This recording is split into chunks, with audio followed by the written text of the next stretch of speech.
All right, everybody, welcome to the Mangalorian, the series where we take a look back at the original work, the original Dragon Ball manga, what the intentions were, what the actual story was, and sort of a look at into the mind of Akira Toriyama and the super long series that took up 11 years of his life. Well, it was more than that if you count like other stuff, but the original work was 11 years of his life, and that is the original Dragon Ball manga. So the last time we got together, it was in the midst of the battle between Trunks and Cell, who had just achieved his perfect form. Now, I did mistitle the stream originally. This stream, I called it Gohan versus Cell, and that is incorrect because that is not what this stream is about. But this is the stream where the Cell games begin, and we're going to actually start with Toriyama's history of Trunks. We're going to start with that. But first, Jordan, what's up, man? What's up, man? Not a whole lot. Kind of wore out, but I'm ready to talk about the whole Trunks thing.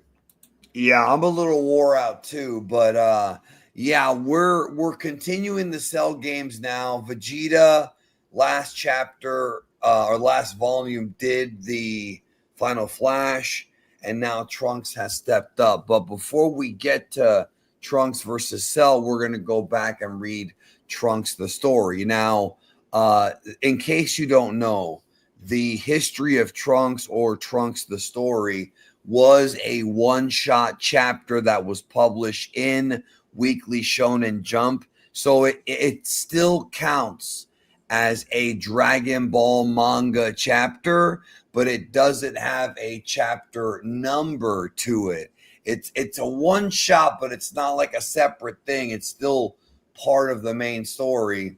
But it's basically it takes place in Trunks' future, and then later on, when the anime was being produced, they created the History of Trunks TV special, which is not exactly the same, but it's the same concept. There are some differences, but this is Yeah. basically it's still part of the Dragon Ball manga. It's just not chronologically there because Toriyama chose to tell the story of Trunks' future.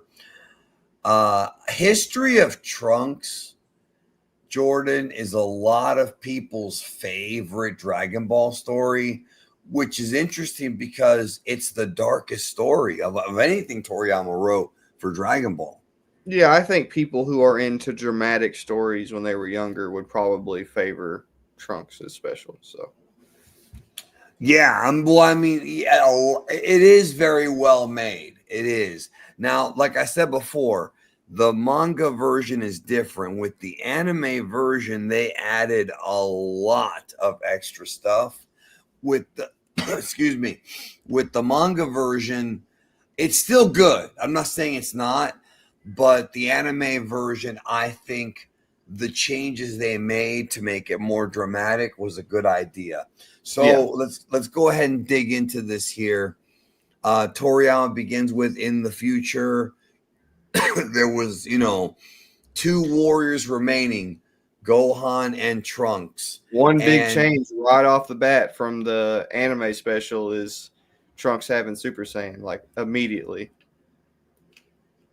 yeah, so wait, so yes, that is correct. In the special, Gohan is trying to get Trunks to become Super Saiyan through training. And then, of course, in the special, when Trunks finds Gohan's corpse in the city, that's what triggers the transformation. So the Love whole the story of this. dub music behind that scene. I can't remember which dub it was. It was the one that they were the History of Trunks special movie that they sold in stores all the time. You're talking Uh, about the VHS yeah, yeah, tape. yeah. I Yeah, it love the wasn't. music for that scene. It Like was well, the dub music or the sub the music dub music. because Yeah. the didn't the dub use real songs like commercial songs for this? For this particular I scene, think they it was just did. like a for this scene, it was just like a really dramatic guitar thing. It was like a really dramatic like guitar solo thing, and I just always thought it was really cool. Yeah, I mean, hold on, I have this open and I don't even know why. Sorry about that. I haven't seen the dub of this in like it's gotta be like 20 years. And Funimation mistitled this. They called it a feature. Same thing with Bardock. It says like History of Trunks feature, which has led people to think it's a movie because it's feature and people call movies feature films. It's not a movie. It's a Right. 1 hour long TV special. Special, yeah. That's exactly. what it is.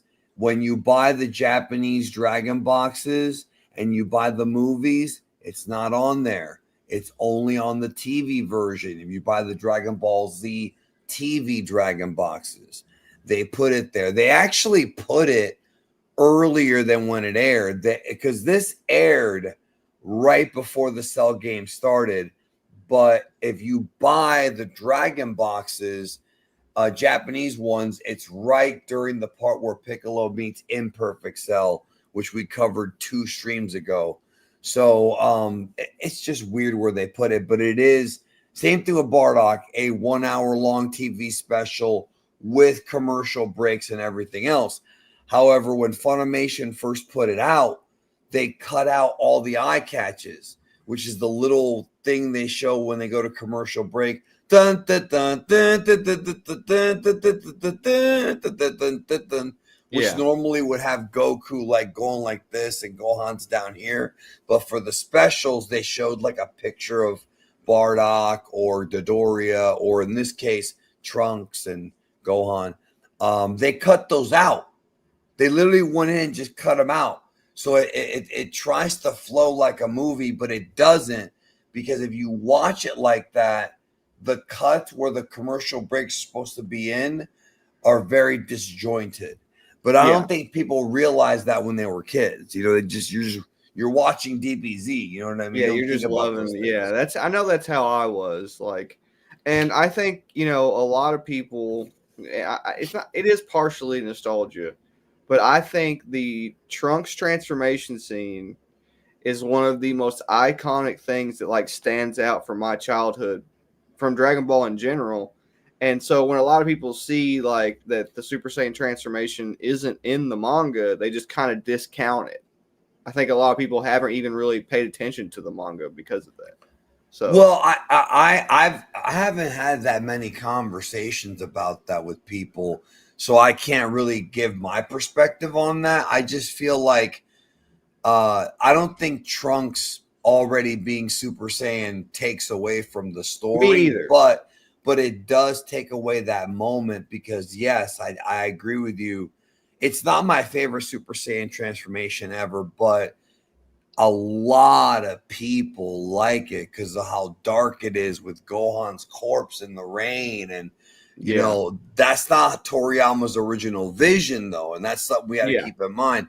In the TV special though, the journey is like the plot is Gohan has to help Trunks become Super Saiyan because Gohan can't beat the androids on his own. We already know that.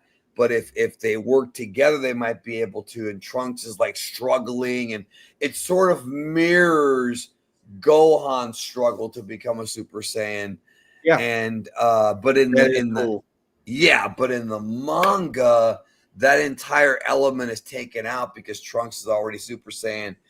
And that, to me, that's why I do think the anime version is better. It's a better idea, but we can't just discount the manga because that's the real story. I agree. Okay, I'm having trouble reading the super chat. Here we go. Could Cell participate in Namekian fusion? I don't think so. I don't think that's one of his inherent abilities. I guess it is a technique. I would count it as that, but he has Namekian cells, but he's actually not a Namekian. Yeah. Xavier says, sorry about that. In the manga, it seems Gohan just threw his life away, while in the Well, in the manga, it seems that Gohan threw his life away, while in the special, his death have more meaning to it. Help Trunks. Also we go. Come So on, man. he's saying that Grammar, Gohan y'all. Grammar. Sorry, go Gohan ahead. dying in the anime made Gohan's death more impactful and felt less like a waste. And we also got to see Gohan Well, lose he said Gohan threw his life away, and I never saw Yeah. it like that. Yeah. But that's what he's saying, though. He's saying Yeah. that to him, without him triggering Trunks, it kind of seems like he threw his life away. And he's also saying that we got to see him lose his arm in the anime special, which is true. Well, yeah, and that's what I'm saying. The anime made a lot of changes that I think were for the better, but it's the manga is still the original story. So Trunks is struggling to become Super Saiyan, and this is supposed to show the bond between Trunks and Gohan, and this is the first time that we ever see an adult version of Gohan. It's not the same as we got in the Buu saga, but I mean, it is the same in that he looks similar. But this is the first time we've ever seen He's got what that. Gohan. He's got that giant adult John Connor scar, like from Terminator. And he kind of looks like Yamcha. That's the one thing that I remember people saying because of his hair. So Gohan believes in Trunks. This whole story is meant to show the bond between Gohan and Trunks in both versions. But in the manga, I think Toriyama focused more on that than, trying to make Trunks a Super Saiyan. So the androids appear, and Gohan wants to fight. And what ends up happening is Trunks wants to fight also, but Trunks, Gohan already lost his arm. Trunks knows that there's no chance. I don't think that Gohan threw his life away. I think I know why Xavier's saying that. It wasn't like Gohan went into the fight knowing that he was going to die. I think it's more so that Gohan went into the fight worried that Trunks might die. And that's why he knocked him out like what Vegeta did to him in the Buu saga. It's very similar. Yeah. Could be just to protect him. Look here. If you die too, there will be no one left to protect the Earth. Someday you'll be the only warrior who can defeat the androids. So, Yeah, Trunks. so it's still not a waste because he's still saving Trunks' life, and Right. hasn't scored. Yeah, I don't think that he went to go throw his life. Like I said, I don't think he intended on dying. Well, he But did think that he might die because he says, if you die too. So, right, but I but don't think that he went into the fight trying to do a self-sacrifice. no. I think he was protecting Trunks. Yeah. So we then see the future android 17 and 18 destroying the city just for the fuck of it, because that's how they are. The future androids were more evil, but not quite as powerful. We see a lot more of this in the anime version, how they're toying around. Here comes Gohan. This fight is pretty good, both in anime and manga.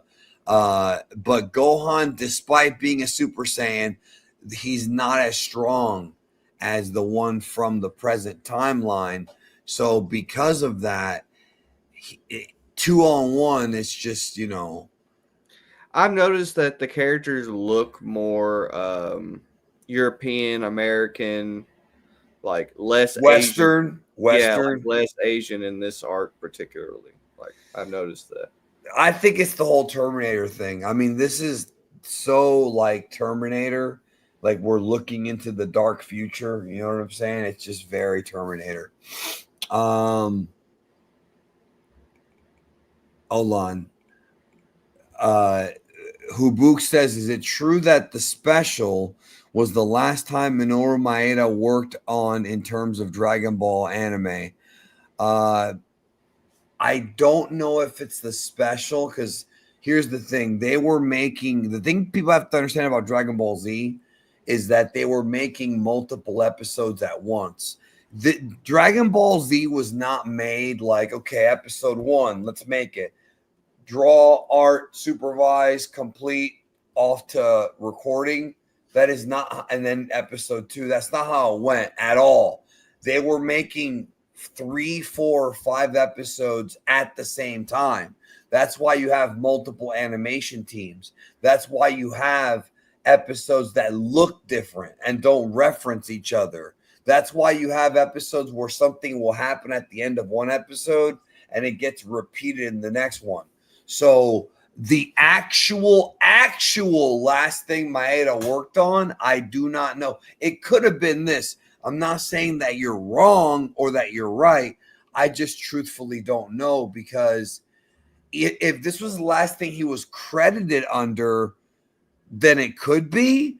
But there were so many other things that because they were all working on. He was the series supervisor, series director for animation. So it could have been something else. We just don't know exactly. Do you have any comment on that? No. Okay, fair. All right. This is hold on, my screen's being weird. Sorry about that. Was the HOT dub as inaccurate as the Bardock dub? The History of Trunks dub? Yes, that's a horrible dub. Okay, as far as inaccurate, not as inaccurate, but it's a horrible dub. I mean, this is early on in the Funimation era, and they didn't really keep this. They didn't really get more accurate till the Buu Saga. But actually, let me take that back. The History of Trunks dub has a lot of mistranslations, but there's nothing in it that I remember that is as egregiously changed as in the Bardock one. Because in the Bardock one, Bardock has like a dream sequence where he sees Goku in the future, and in the dub, he's like, Bardock, when in the Japanese version, he didn't speak. But they had to add stuff, and it's to the point where even Sonny Strait wants to redo it. So you know what? I take that back. Yes, the dub sucks for the History of Trunks, but it's not as bad as the Bardock one, because there are examples of the Bardock dub that I still remember, and there's very few for this one. So that means it had more of an impact on me as far as changes made. Right. The unnecessary narrative stuff is always what bothers me.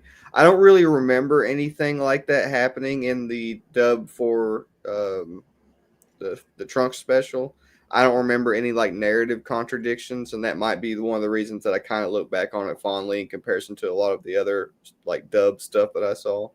But it's still it's still a dub. So okay. So, yeah, right. So John Meyer says, did you know that Future Trunks was originally going to fight Perfect Cell in the Cell games, but Toriyama changed his mind and for Gohan to do it?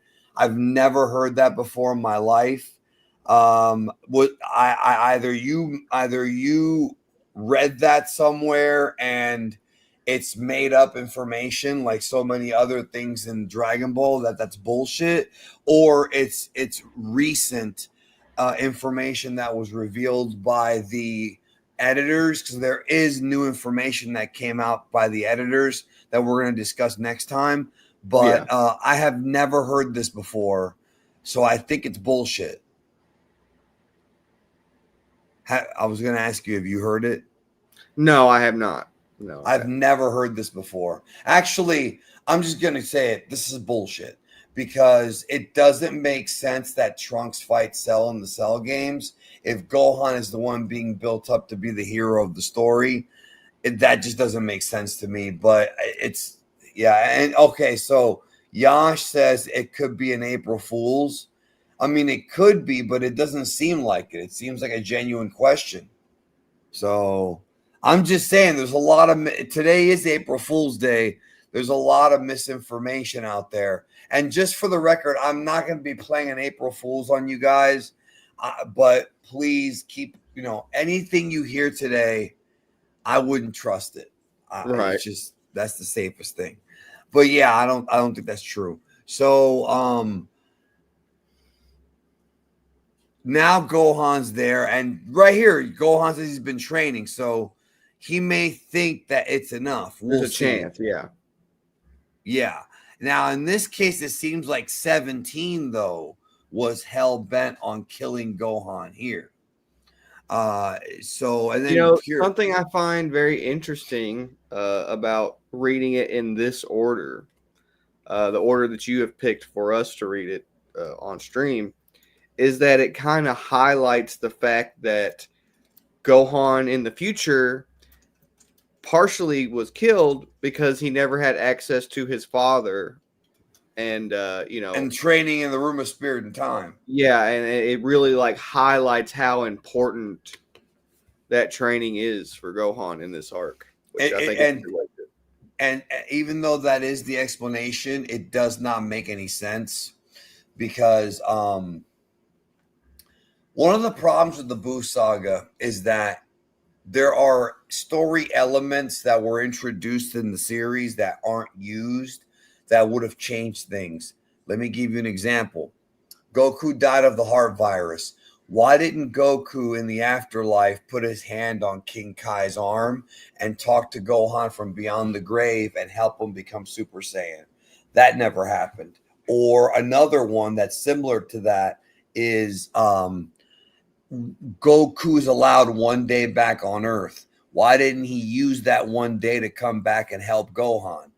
These are points that have been brought up before. Those are Buu saga. Those are like that's definitely a side effect of the Buu saga following the Cell Saga. Well, no, it's not the side effect of the Buu saga. We've seen Grandpa Gohan use his one day back.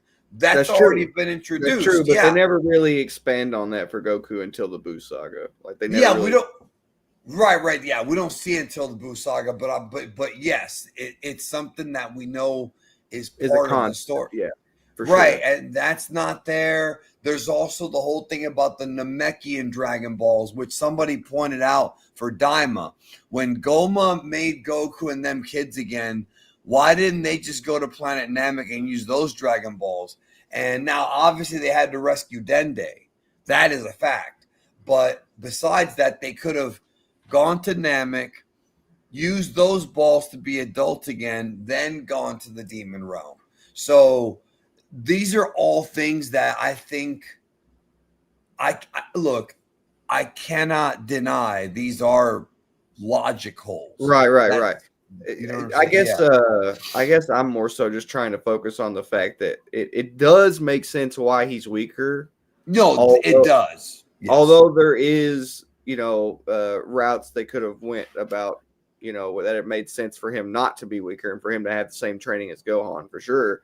I do think that, reading it this way does highlight the importance of Goku's training with Gohan in this arc. Sure. No, absolutely. And by the end of the arc, you really see the difference between future Gohan and present Gohan. I'm just saying that people have pointed out throughout the years that there are logic holes in this arc, and I agree with them. The Cell Saga, I think, overall has a lot of amazing moments, great fights, and good character progression, but I would be a liar if I didn't point out these logic holes, because even as a kid watching this, I thought those things. So there was for sure. For all intents and purposes, the Cell Saga maybe should have never happened. I don't know. I don't know if that's fair to say, but Yeah. Okay. So SSJ Gada says that was a good April Fool's, bro. You did a good job. Wait, who? John Myers. He's pointing out that his earlier super chat was April Fool's. Oh, wait, so he did come say it was? Yeah. I thought they were just assuming he said that. I didn't know he actually said that. No, yeah. Okay. Never okay then. Never mind. All right. So SSJ Godan says, is an apocalyptic future in Dragon Ball inevitable? Androids, Amasu, what's next? Consequences of turning off the furnace of DB, the time travel in Z and Super. I don't think it's about the furnace because that's anime only. He's talking about the furnace of five divinations. At least I would assume that's what he's talking about. Or maybe it's a metaphor. I think you're right, though, in that Trunks' future is ultimately cursed because after the androids have been dealt with, here comes Goku Black. So, yes, I think you know what I'm saying? It feels like Trunks' future is cursed. The thing is, enemies. Think about it this way, bro. Enemies pop up all the time, and ultimately Goku and the gang take care of it. I think what Jordan said earlier, what Toriyama was trying to say with this whole story arc is what X-Men did with the Age of Apocalypse story, which is what would happen if Goku was actually not there? Yeah. That's what I think Toriyama was ultimately saying. Like, what are the consequences of Goku not being there to be a hero and to help everybody else? And that's what all of this is. Not just History of Trunks, the entire Cell Saga, and it mirrors what happens when Professor Xavier was killed in X-Men. Magneto becomes the leader. It's a different X-Men team, alternate universe completely. In the X-Men cartoon, the episodes are called One Man's Worth. That's what this is. So when you read the Cell Saga, read it like this is Toriyama showing us the worth of Goku. Does any of that make sense? No, it makes perfect sense. Yeah, it makes perfect. Yeah, hopefully, you know, they understand what I'm trying to say. You know, hold on here. Okay, do you think this damn screen is blurry as shit? You want to read this one? Okay, well here we go. Terminator connections in this arc, the history of Trunks are so popular. It's the reason that the history of Trunks is so popular amongst the American fan base. Terminator 2 was still very popular when this arc was dubbed. I definitely think when people see this arc and they understand that there are Terminator references, it definitely enhances the story for them. But do I think that that's the driving factor behind its popularity? No. I agree. Yeah, I think if they're Terminator fans, if they're fans of Terminator, the answer is yes.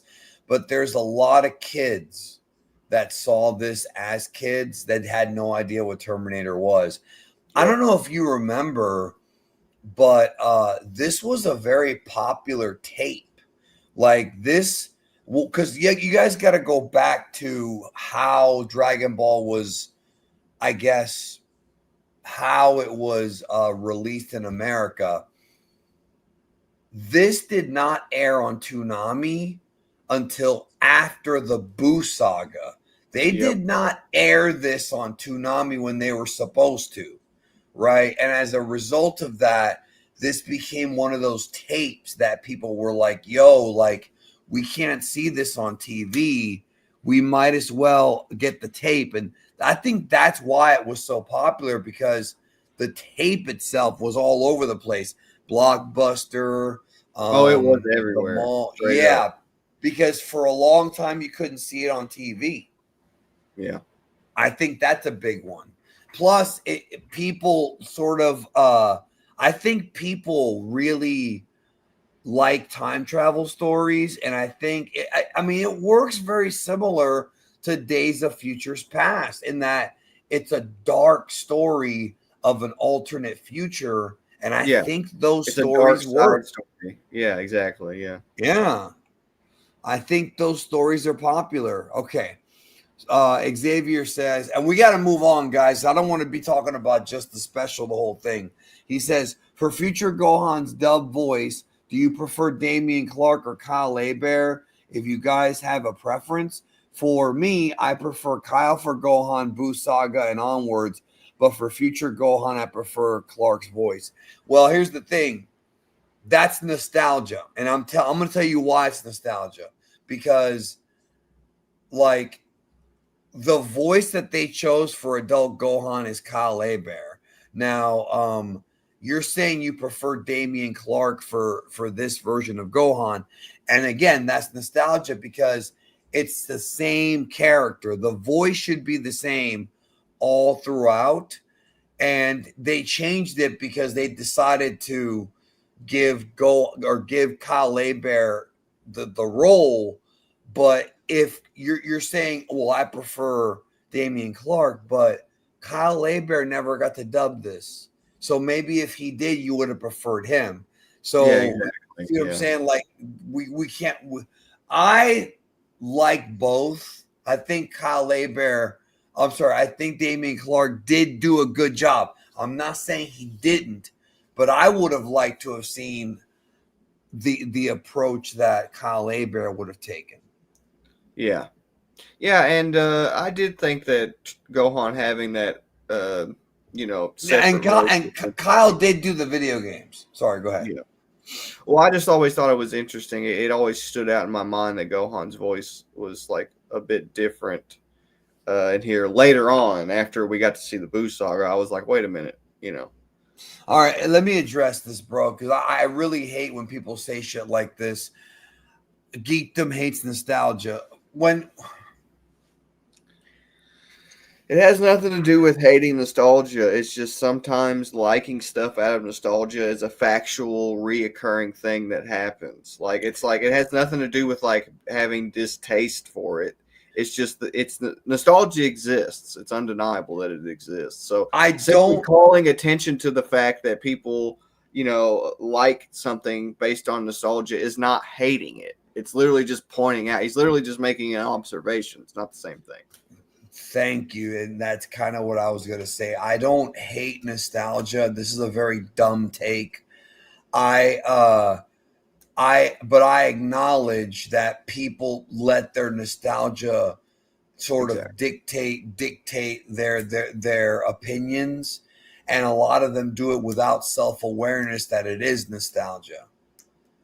So that's pretty much it.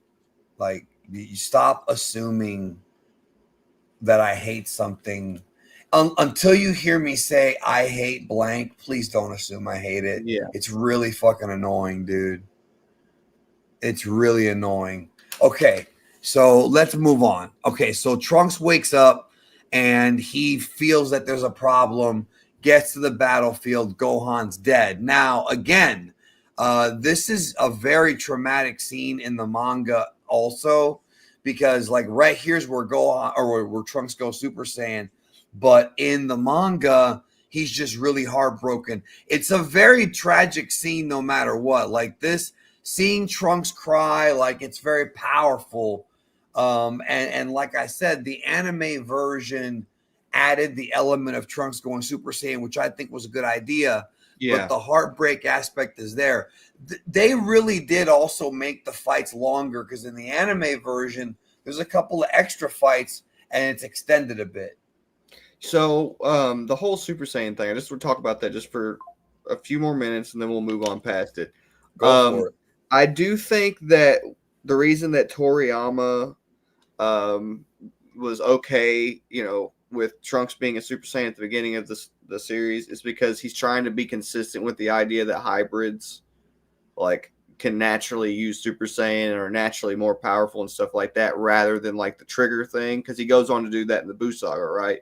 Like he has Goten and Trunks like literally like almost accidentally transform. So that's where Toriyama's mind is at whenever he just gives Trunks Super Saiyan right off the bat. So I just wanted to call attention to that is all. Yeah, and this was the decision ultimately that Koyama made for the special. So, but the point is, they took the manga and made changes to it. I'm gonna give you a preview of my canon video that I'm gonna put out probably later this year.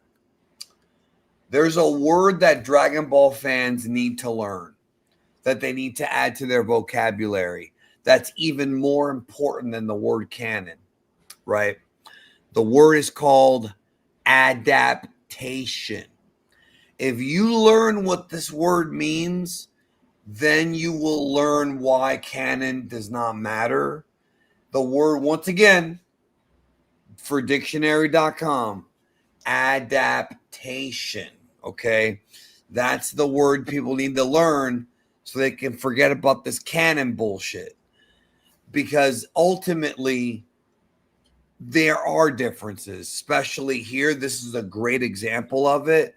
And both stories work, and they're trying to convey the same thing, just with different visions, which is Trunks' last friend, his master, his best friend, was killed by the androids. I mean, look at this panel, bro. Like, no, it's not the same as the anime version, but it's the same as far as trying to convey Trunks' heartbreak. I mean, look at the tears, bro. Like, we rarely see this type of shit in Dragon Ball. Characters don't cry a lot in this show.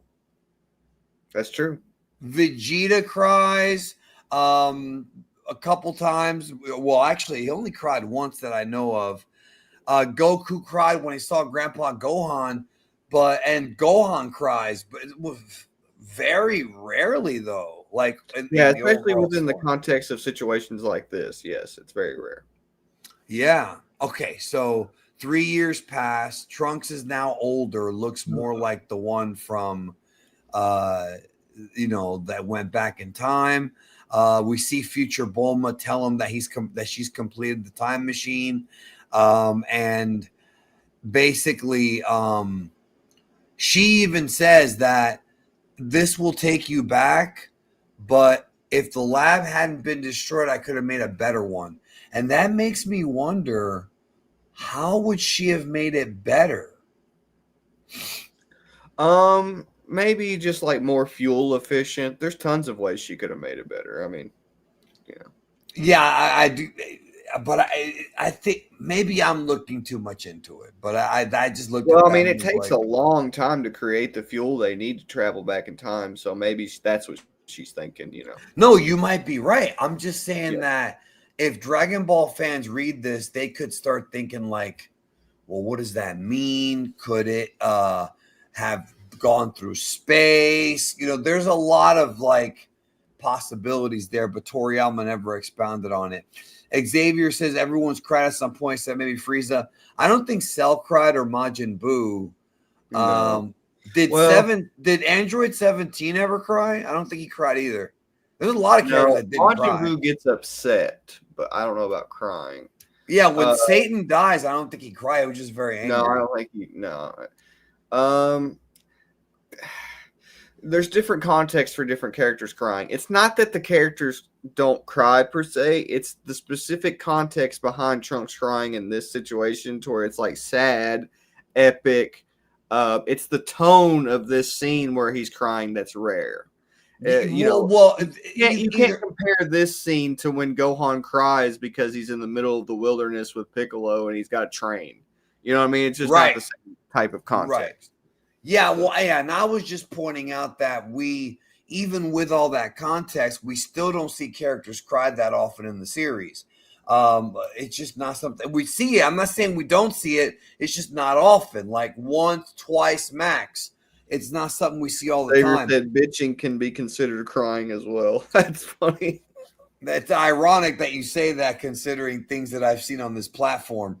But you're right. DM6 Ripper says, didn't Kid Trunks cry before Vegeta's sacrifice? Yeah, brother, he was a baby in the Cell Saga. He cried all the time. So, yeah. Sorry about that. Shamar Henderson with the next. We gotta hold on. This thing's being. Is this the first time we see adult Gohan in the Buu Saga, or is it in the Buu Saga? No, it's here, bro. I literally said that earlier in the stream. I don't know if you showed up late, but I mean, okay, what came first, this or the Buu Saga? Yeah. We haven't even gotten to the Boo Saga, bro. Like, why are you bringing up the Boo Saga if we're literally still in the Cell Saga? Like that, the question answers itself, bro. We haven't gotten to the Boo Saga yet, and you're like, was the Boo Saga first? No, the Boo Saga didn't come out before this. Why would Toriyama write this story in the Boo Saga if we were already done? Why would Toriyama write this story if he wrote Trunks killing the androids? Like, I don't understand why you asked that question. Like, I just, Jordan, do people in the fandom have issues with context clues? I think they do. I think they do. It's like people can't figure shit out with context clues, so I have to spell it out for them. Why would this story have been written during the Boo Saga?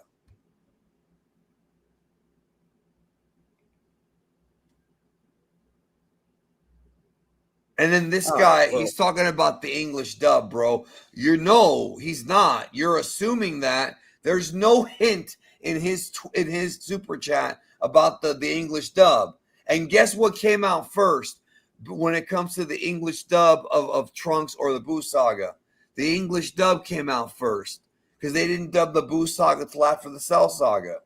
Right. Again, the Boo Saga was a very late edition dub-wise. Like, for real. It was definitely after the Android Saga. Yeah. Wait, how are you defending me? I'm not talking about. It doesn't matter. Let's just move on. Yeah, let's move on. I can't. I don't want to talk about this anymore. Yeah, the Cell Saga came out before the Boo Saga. There you go. All right. So, anyways, so Bulma brings up the fact that Gohan's dead. Trunks wants to go fight them, right? And he wants to make a change. He insists that he could do it, right? He insists that he should do it, but Bulma's worried. Trunks is confident, but, well, off he goes to avenge Gohan. See, this is an example of Trunks letting his, like, Vegeta-ness take over. Yeah, because he thinks, and I love this panel right here, he thinks that he's strong enough to beat the androids. Now, I think it's a miscalculation, right? I think it's a miscalculation, but clearly in his own head, he has underestimated how strong 17 and 18 are. And then it's funny because he goes off to fight, go Super Saiyan. Toriyama chose not to show the fight. Literally the next panel, he's in the hospital. Now, I like this, but I feel like this is a huge reason as to why people prefer the anime version. Yeah. Because the fight in the anime version, Trunks versus 17 and 18, is so different from any other. It's not different entirely, but there's a sense and a feeling of dread and hopelessness that you see with this fight in the anime version that Toriyama chose not to show. He just wanted to say, hey, he got his ass kicked. Koyama and Morishita choosing to show it was a smart move because there's a part in that fight where he's trying to hide from them and they're coming after him. And it's so much like Terminator. It's so much like a horror movie. Yeah. So I think, Jordan, the Super Saiyan transformation for some people is important. For me, I think this fight is actually more important that they added to make the Trunks special better. That's the way I see it. Yeah. I can totally see it. Yeah, I think the anime version wins because of that. So you were right. I still was no match for the androids. When Bulma's a better power scaler than you, bro, and she ain't even a fighter, that's pretty fucking sad. Anyways, no. This is the part where Bulma tells Trunks about her father or about Goku and her father. And then it ends up with Trunks saying, all right, Here's the medicine. I'm going back in time. This was one chapter, very short. There's not too much to it. Toriyama did not need to tell this story. I'm glad he did, but I do want to reiterate that the choices they made in the anime version were definitely, to me, the right ones. Right. Yeah, and that's not disrespecting Toriyama. Hold on. TJ says they never showed the Z Fighter fights. Not in the manga. That was something they added for the anime. Look, we just read the chapter. Go back and watch the stream over again, or go read the chapter on your own and then watch the special. Do it like back to back, and you will notice a ton of stuff that is not in the manga. They took like maybe 10 pages, 15, 20 pages. Yeah, and yeah. made it. Yeah, And there's no comparison. Yeah, there's so much more in the anime version. Yeah, that's why I like it more. I mean, I'm not discrediting the manga, but I like it more. Okay, chapter 388, Cell's idea. So speaking of Trunks, we're going back to where we were. This is where Cell demonstrates to Trunks that the new form that he showed off at the end of the last chapter, which was grade 3, has flaws. This is why when Cell said, "Oh, you're stronger than me, Trunks," he was lying to him, because Cell can do the same thing. He even shows him he can do the same thing, and that would elevate Cell's power. He says, "You won't get much out of this transformation's pure brute strength. You're just a fool." And so if you think it's embarrassing that Bulma knew that Trunks had no chance, how fucking embarrassing is it that Cell, who is not a Saiyan but has their DNA in his body, was able to figure it out and Trunks couldn't? What do you think about that? Do you think this paints Trunks as kind of a dunce? Well, I mean, he's going against a super android who's bragging about having a perfect brain and a perfect body and all this stuff. So it's kind of an unfair comparison, but I do think that, like, yes, this was a foolish move by Trunks overall, of course. Yeah. I just find it funny that, like, I'm not being too serious with my question. I think it's just wacky that Trunks that Trunks couldn't figure this out. Goku figured it out, and Cell with Goku's genes figured it out, but Trunks just never did until now. I understand that's why Dad never used this form, which confirms that he probably knew it. He knew what would happen. So yes, you're right. You're a fool, Trunks. He powers down. He lost the fight. And this fucking guy says, "I've lost my will to fight. Please kill me." I'm going to be honest with you.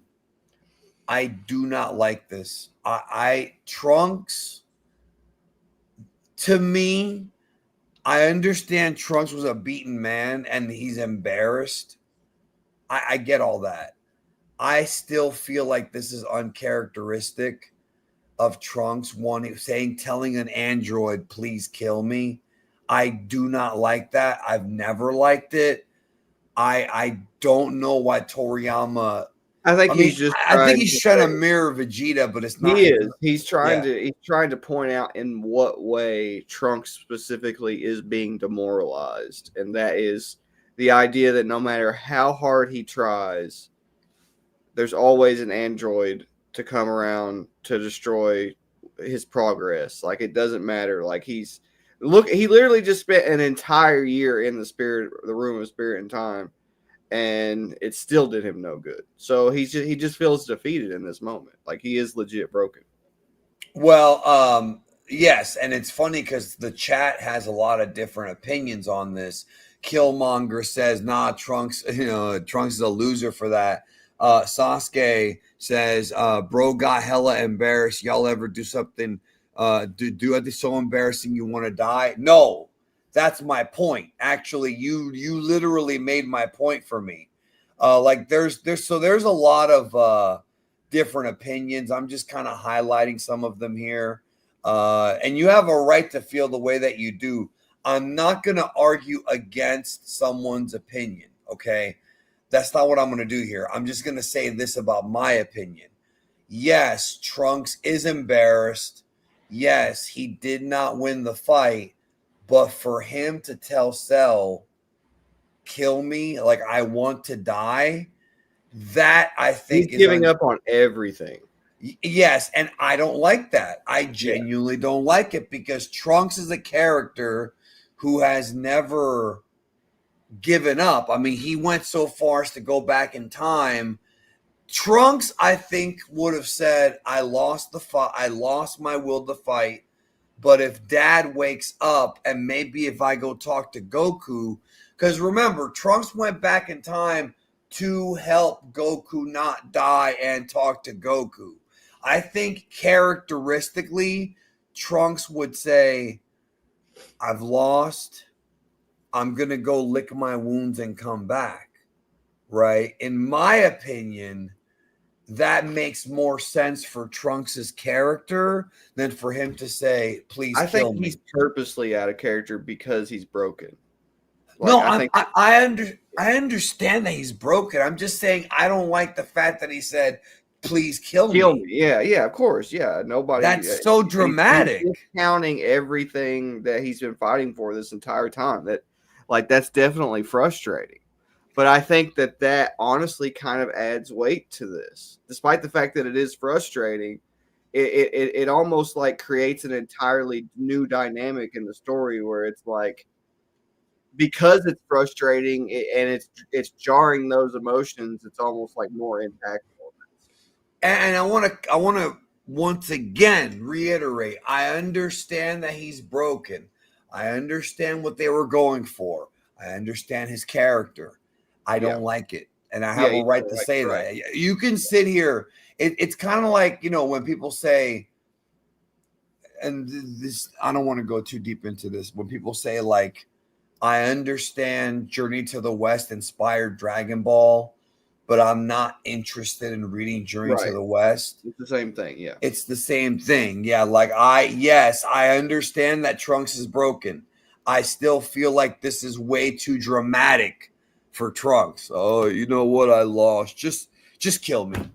Yeah. I don't like, because in Dragon Ball, when you tell a villain just kill me, it's not like he came home from work and was embarrassed at work. I really wish I was dead. No, Dragon Ball is everybody. Yeah. Well, I'm saying in Dragon Ball, when you tell a supervillain, please kill me, you risk him actually killing you. Yeah. People die in this series, yo.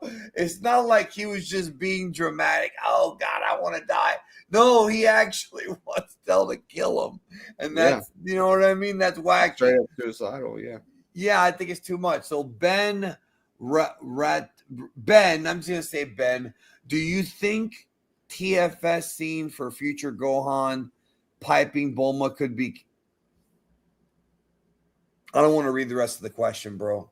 Like, Jordan, you know what? Honestly, you read it. We've got to move on because we're like way behind. We are behind, but do you? I don't want to. He spent money, and I don't want to like make him feel. It's not canon, bro. Just stop fantasizing about future Gohan piping Bulma. Get over it, bro. You went further than I did. I just can't believe that somebody asked if a Team 4-star like. Every single Dragon Ball Z abridged, every single episode starts with, this is a fan-made parody. Come on, man. Like, come on, please. I'm begging you. I'm begging this fandom. Use what's between your ears. And if you think I'm a dick, fine, I'm a dick. Yeah, I can see it's definitely a Meat Canyon-esque thing that happens here for sure. No, look, if people think that I'm a dick for wanting them to think more, yes, I'm a dick. You know what? I'm fucking Satan himself. I'm sorry that I want you to use your brain. I'm sorry. I'm sorry that I think that people who don't use their brain need to use it. I'm sorry, bro. I'm sorry. But that's never going to change. That's just who I am. Justin says, honestly, I would expect this kind of behavior from Trunks wanting to die from a Meat Canyon video. Oh, that's what you were talking about. Yeah. Yeah, I thought you were talking about the previous super chat. No. Okay, and then Xavier says, he says, to me, it always came off as Gohan, future Trunks, Goten, etc. have potential, but are flawed fighters and not martial artists like their dads and Z fighters. It's not just to you. That's actually correct. That Yeah, is that's how it is. literally Yeah. what they are. That is literally what they are. So, anyways, let's move on, bro. Let's move on. Hey, Jordan, in Dragon Ball Z Abridged, they refer to Trunks as Princess Trunks. Is Trunks really a princess, Jordan? Can you help me with that? I don't think so. Oh, okay. I was just making sure. Hey, Jordan, in Dragon Ball Z Abridged, right? The Tree of Might is a Christmas tree. Is that canon? I don't think so. Oh, okay. I couldn't tell, bro. I was just, I was just making sure. All right. Anyways, Vegeta's not dead, but he's knocked out. Uh, Krillin senses that there's an issue because Trunks' power level went down. And Yeah. here Cell is like, okay, I will kill you. And then look what Cell says. You and Vegeta both were huge disappointments. I thought I would have a bit of fun. That's a hell of a insult. That's some shade, bro, for sure. Yeah, it is. Okay. And then this is where he says, how did you train to become so strong? And this is where Trunks doesn't want to tell because he'd be putting the lives in danger of people who are in the room now. Smart. That is smart. But then Cell's like, okay, you don't want to tell me, then I'll ask you a different question. If you had more time, could you get even stronger? This is why I think Trunks would have probably been like, okay, let me get another, try to get stronger, and he didn't. And Trunks is like, I wouldn't know unless I tried. And then he's like, so it is possible. And then he's like, has Son Goku shown up yet? Goku's trained to defeat you. He'll show his face soon enough. And then this is where Trunks starts getting happy. And as anti-Goku comes out in Cell, like he really starts to become like an anti-Goku here. The genius artist with the sexy voice Jake plays says, the second his Saiyan DNA takes over, he nailed it. That is literally what's happening here. Cell is like his Saiyan DNA kicks in and he's like, oh, you can get stronger. Well, I'm going to do a tournament. Yeah, it's really like, it's so cool because, Kid Goku used to look forward to those tournaments so much. And this is like almost like Cell's twisted version of that, of the excitement that Goku felt whenever he was younger, for the tournaments and stuff. It's really interesting. It's a really underrated aspect of this arc, for real. And then basically Cell's Vegeta and Goku cells, as Jake said, his Saiyan cells take over. Hi, I made you blush and I'm a guy. You're gay. Anyways, no, Justin says, oh no, I know where this is going. Cell is going to announce his white party to the entire world. Is that a Diddy thing he's talking about? Probably. Okay. Yeah. I like how you just figured it was. Yeah. Well, I like this because it's his Saiyan biology kicking in. That's a fact. Yeah. But it's also his narcissism.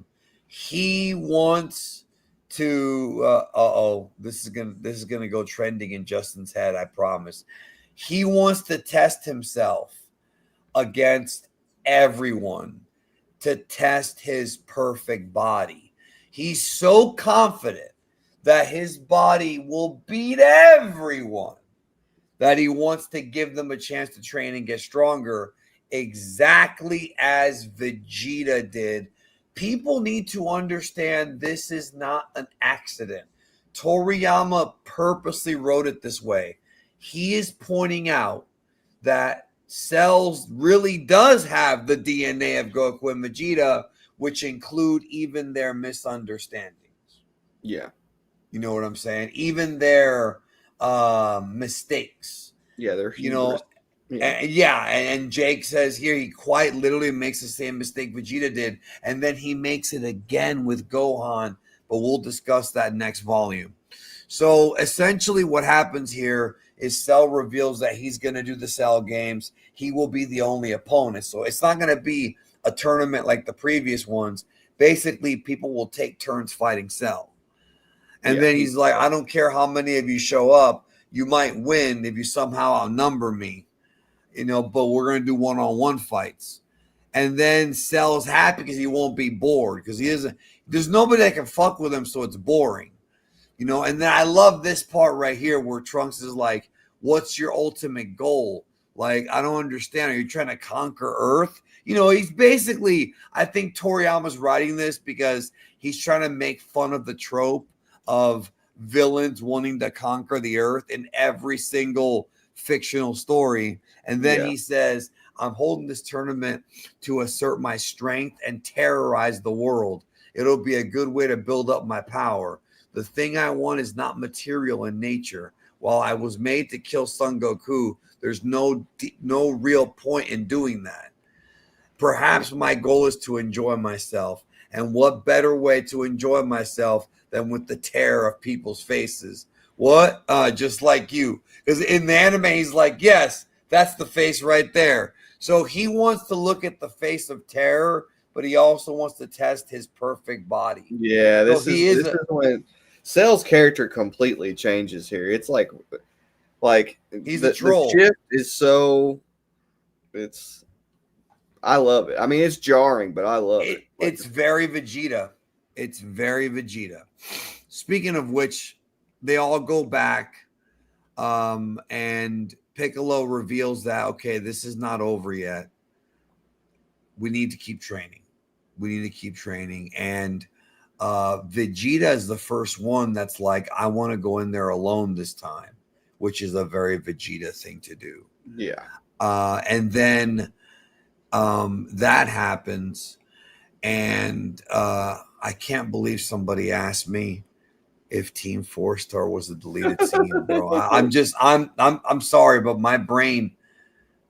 Try not to take the chats too seriously today. Just assume that some of them are April Fools. You're right. You're right about that.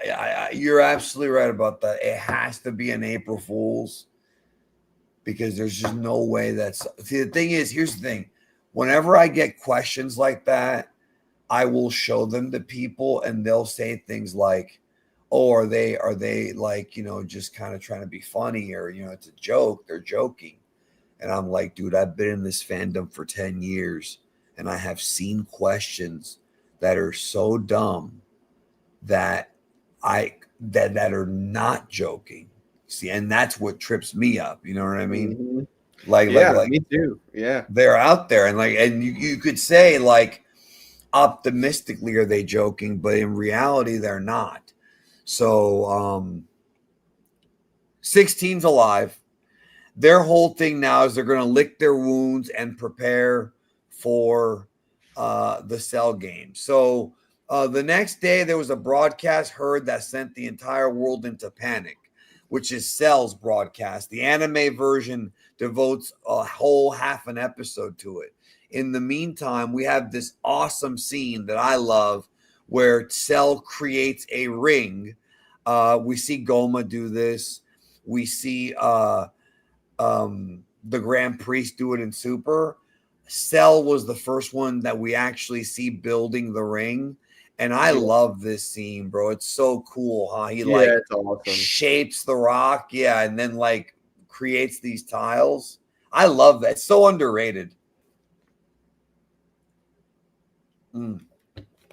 Sorry about that. I had to drink my water. So in the anime version, there's a ton of filler here. Goku solving puzzles with Tao, which is such a weird episode. There's the girl known as Lime. That's anime only filler. The Gohan birthday flashback is anime only filler. Ton of it. In the manga, it goes by super fast. It's much faster. Here we actually see the scene, and I love this scene where Cell shows up at the TV station and announces to the world the Cell games, which really is more of a message to Goku and them. Yeah. But yeah, and Well, he wants to I actually terrorize love people. that. He said himself he also wants to terrorize people. So it's both. No, He's no, no. definitely You're sending message to the Z fighters, but he also wants everybody to be shaking in their boots. You know. Well, you're absolutely right. But I think in his own mind, he knows that nobody could actually show up to fight him Yeah. except the Z fighters. Yeah, that's what I meant. So he pretty much just tells them about the tournament, that we're not going to go panel by panel here. And then he basically says, goes into the simple rules, and he says, and while I'll try to hold back, if I kill you, you will also lose, which is funny because that is not how the tournament was. And then he says, I'll kill everyone on Earth and enjoy watching the fear on your faces till there's no one left. Very villainous of him to announce to the world what he's going to do.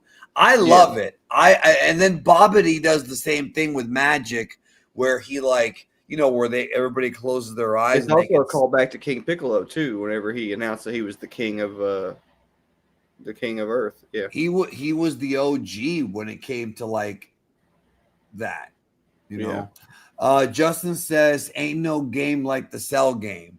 Well, maybe Tenkaichi 3, bro. That's what some people would say. But yeah, and then Cell shows off some of his power there by blasting key blast out of the window of the TV station, which probably killed a lot of people. I don't think that he just did that for shits and giggles. People die when he did that. Look where the blast goes. Yeah, he's trying to terrorize people. He's trying to say, "I am a weapon of mass destruction." Like, ain't no Piccolo like Daimao, bro. So that happens, and people are now shaking. They're shook, as they say. Here we have Vegeta saying, when Kakarot gets out, I'm going in. And then Trunks is like, I'll go too for a day. And then Bulma offers to cut his hair. And like you said, here the whole world's in terror.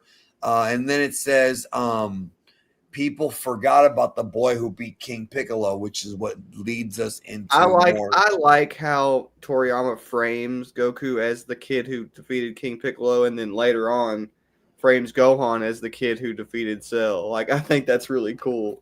I love that. I've always loved that. Yeah. Because King Piccolo, the Demon King Piccolo stuff, was the first time that the world actually was in danger, to where people knew the world was in danger. Commander Red getting the Dragon Balls to wish himself to be taller is not going to put the world in danger. Demon King Piccolo is, and that's also the first time that Goku actually saved the world, the first of many. So people should remember that, because the Demon King Piccolo arc is so important. I'm not going to go into my rant about people that skip OG Dragon Ball and how fucking stupid it is, but it's important because it's the first time Goku saved the world.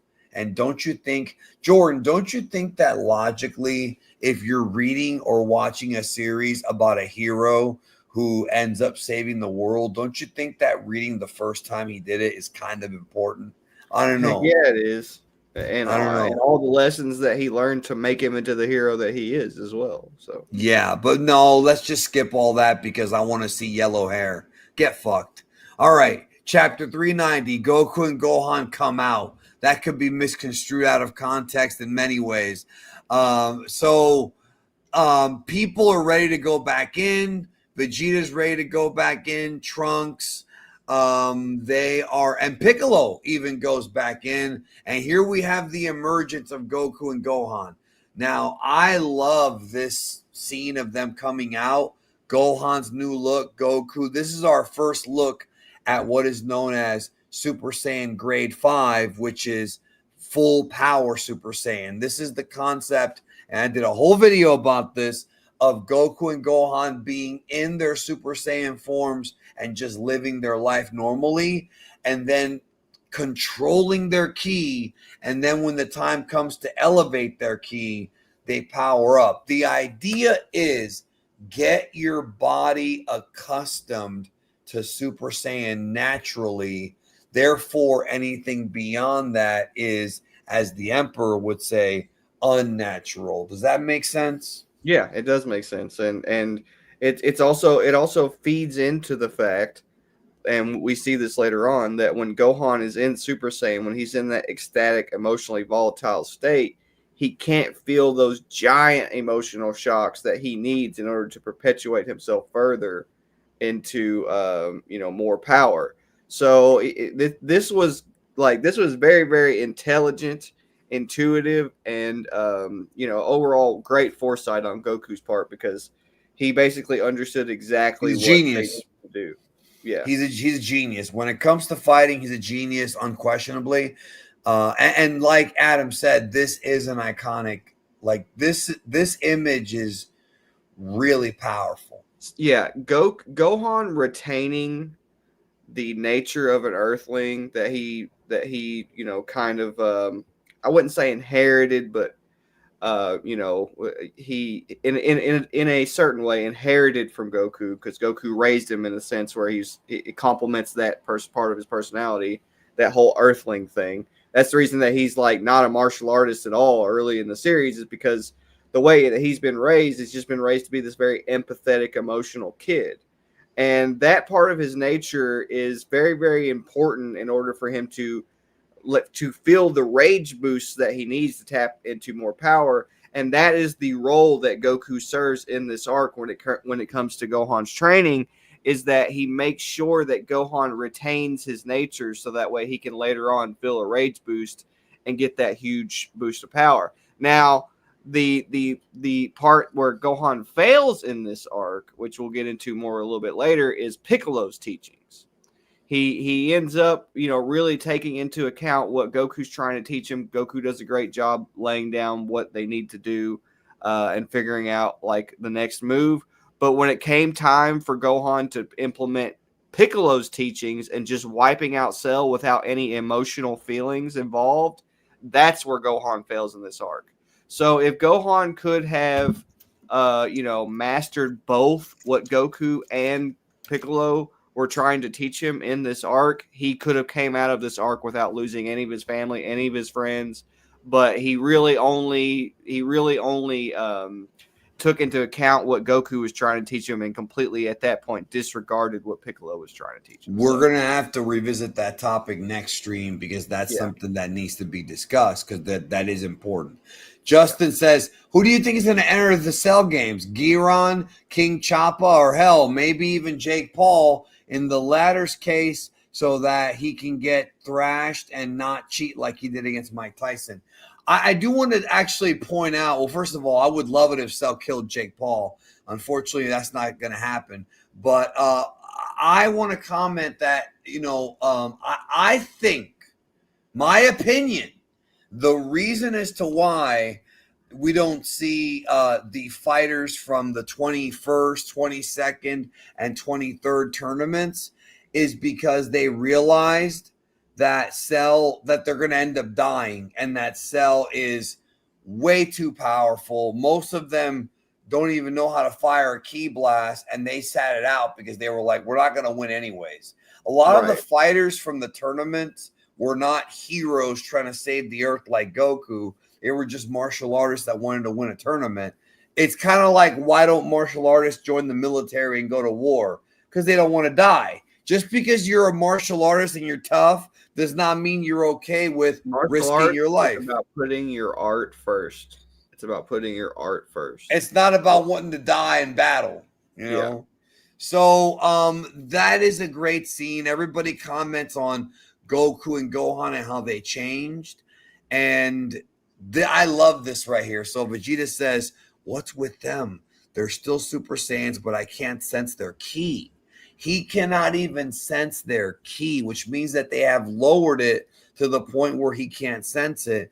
but it's in there. You know that it's in there. He says it feels like their natural state. I don't like the looks of this. He's lying when he says I don't like the looks of it. He doesn't like the looks of it because he's gloating about discovering Super Saiyan grade 1 or grade 2, and then here comes Goku doing something that he couldn't figure out. So again, Vegeta once again goes from being, oh, I'm the top dog, to now once again being behind Goku. Like, not just power-wise, like mentally too. You know, and I've always felt like I like that because it gives Vegeta motivation, you know? Yeah. Okay. So, Goku saying it's exciting. So the hearing about the tournament specifically is what prompts Goku to be like, well, if it's a tournament, I want to fight like an Earthling.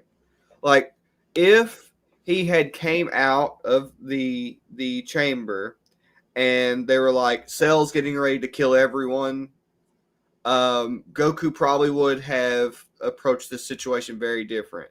But the first thing that he heard when he came out was Cell wants to have a tournament. And so he's like, oh, well, if he wants to have a tournament, then I want to fight like an Earthling. Like, I want to fight as a martial artist, you know? So that kind of the reason Toriyama is doing this is because he's trying to establish Goku's approach to this situation early on in the story. He's basically trying to tell you Goku's not going to approach this as like a hard-ass military agent or something like that.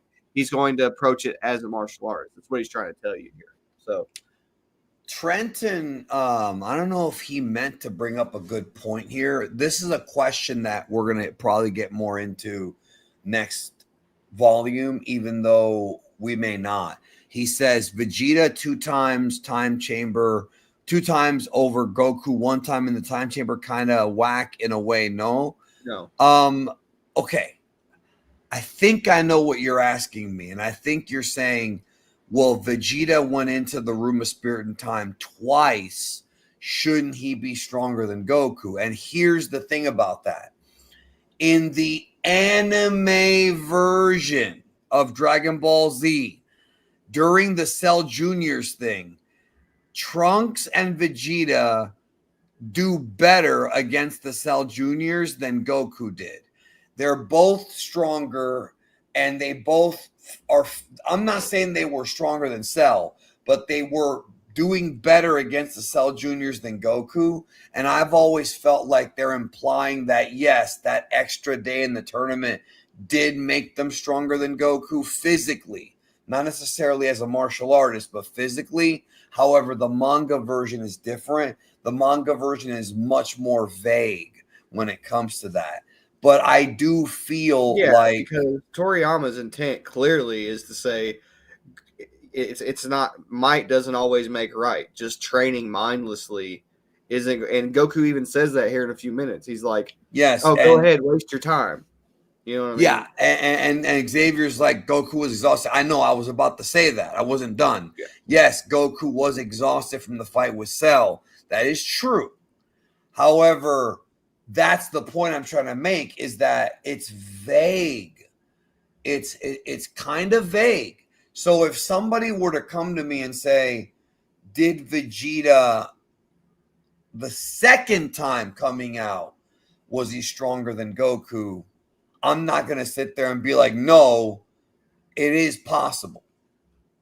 We just don't have enough evidence. I probably would, just because Toriyama exaggerated the idea that he was going to waste his time in the time chamber, but the anime does kind of contradict that. So, and not just that, but like Goku was the one that discovered full power Super Saiyan. Vegeta did also, eventually figure it out, but Goku was the first guy to figure it out. Okay.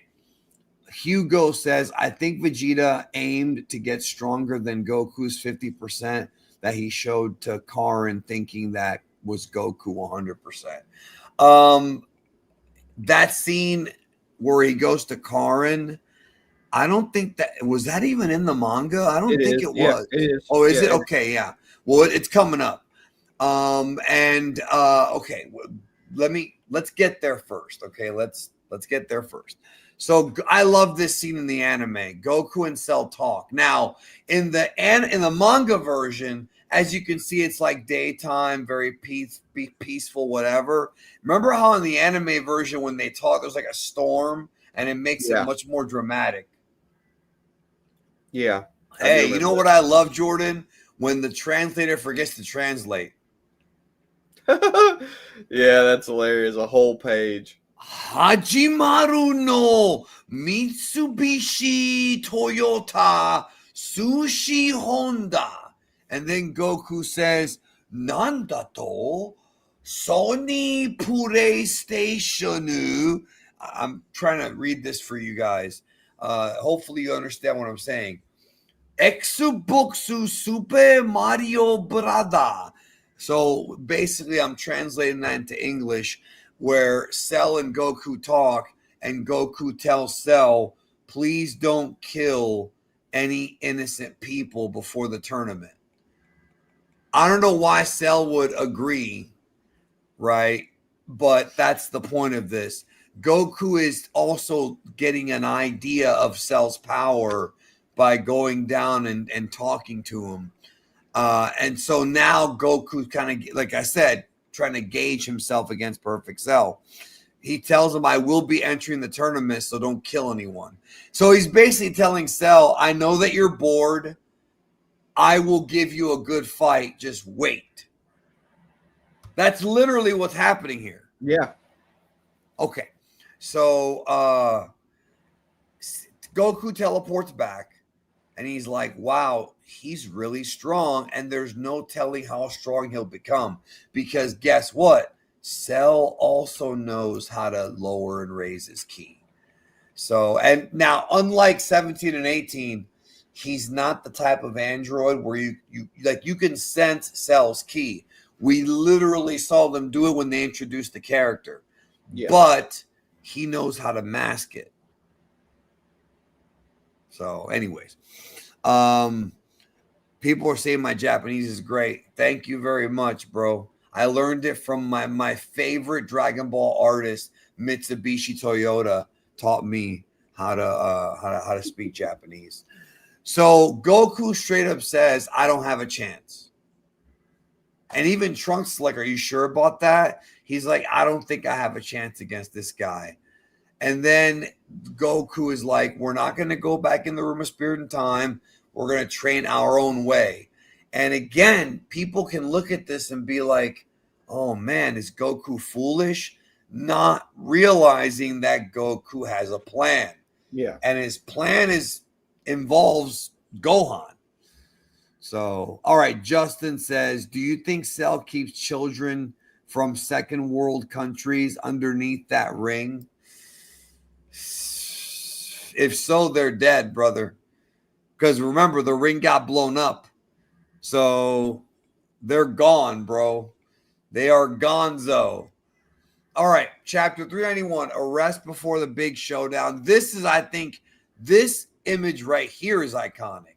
And you know what? This goes back to what we talked about last stream. I would like everybody to go back, if you didn't hear our last stream, go back and check it out, because one of the topics of conversation was Toriyama as a father. And Jordan and I discussed, is this arc a reflection of Toriyama's experiences as a father because of the Goku Gohan juxtapositioned with Vegeta and Trunks's relationship? And I was really happy with that conversation, because that's why we have the Mangalorian, to talk about those things. Yeah. And it's about, like, yeah, I do think Toriyama was definitely thinking about that. Yeah, I think he was. I really do think that. You know, I can't ask the guy, but I do think that.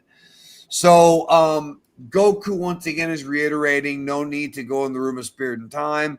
And then he says, all that pointless stressing on your body's torture, not training. This is what I'm saying. Like, Vegeta may have gotten, listen to me, Vegeta and Trunks may have gotten physically stronger, yes, but there's going to be setbacks. There's going to be other issues. This is sort of like Super Saiyan 3. It's very similar where, yeah, you might be more powerful, but there's a drawback. And Goku's the entire reason, listen to me, the entire reason as to why Goku chose to find full power Super Saiyan and to use it against Cell. Remember, Goku can use grade 3. Goku can use grade 2. We saw him do it. But against Cell, he doesn't. And that's because those forms, while you may get a great power boost, the speed and the stamina drawback is not worth it. And that's the whole point of this thing, of his mentality versus Vegeta's. Yeah. And then he's like, you guys go ahead and use it if you want. You guys could have room for improvement. And of course, Vegeta is like, are you trying to say you're stronger than me? He's like, I am. What? Good luck. See you guys in the tournament. Yes, full powered Super Saiyan is stronger. And that's what Vegeta needs to realize. And that's what I think makes Goku one step ahead. Do you want to add anything to that?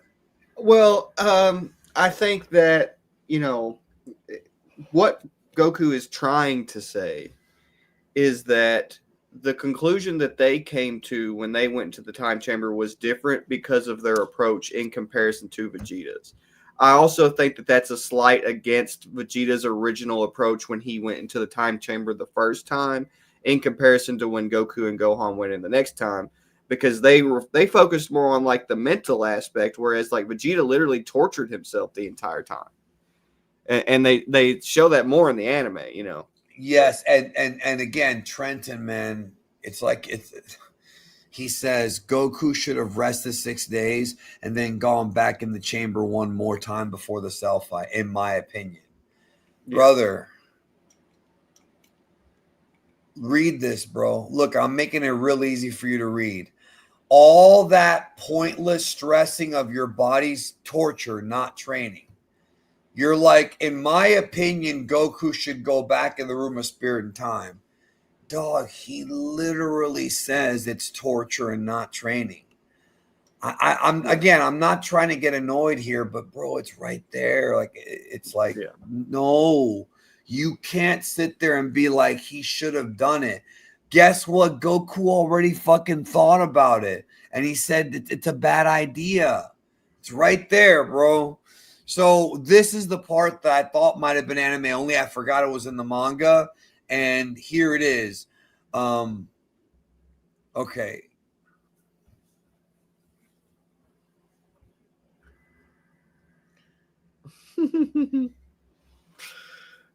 Maybe the fate of the world is in trouble, at stake, for too much to gamble with Gohan. Let's go back. Yeah, we'll get into that. We'll get into that. No, let's go back. All right.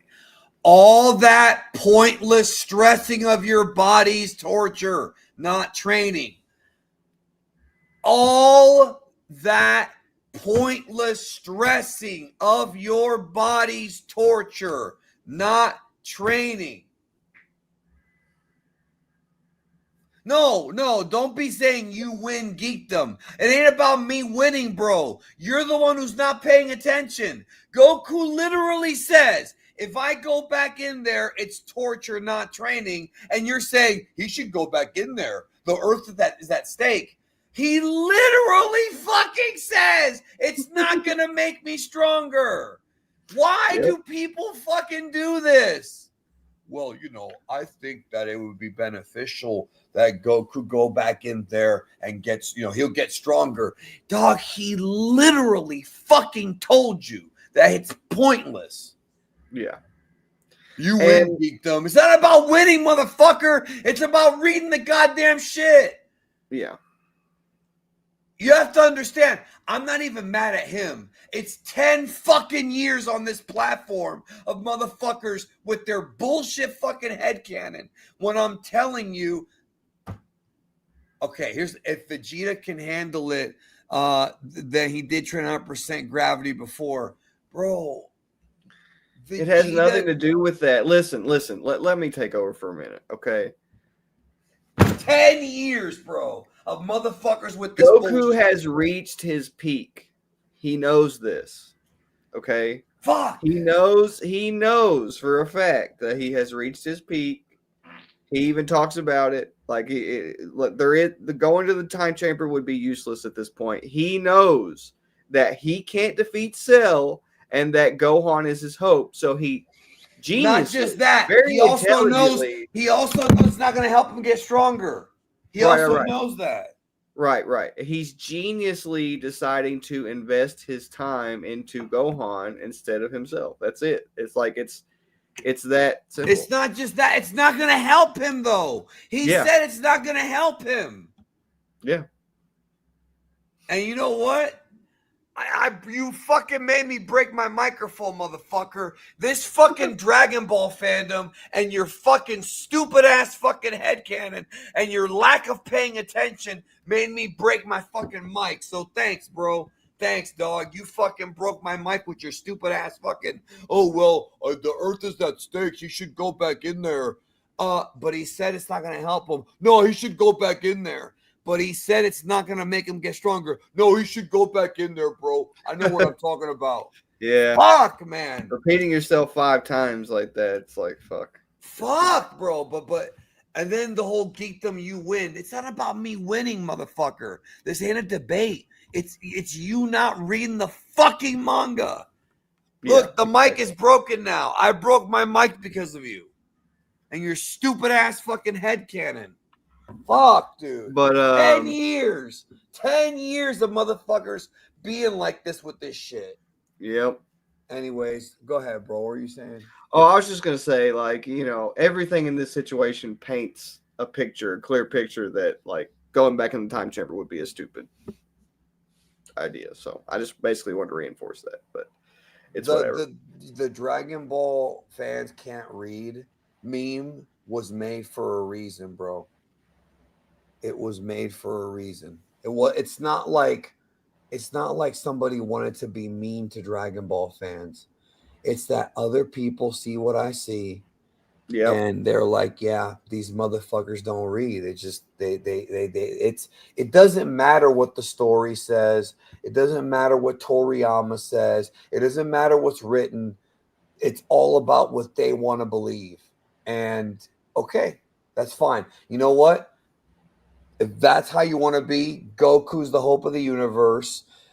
Instant transmission is super speed.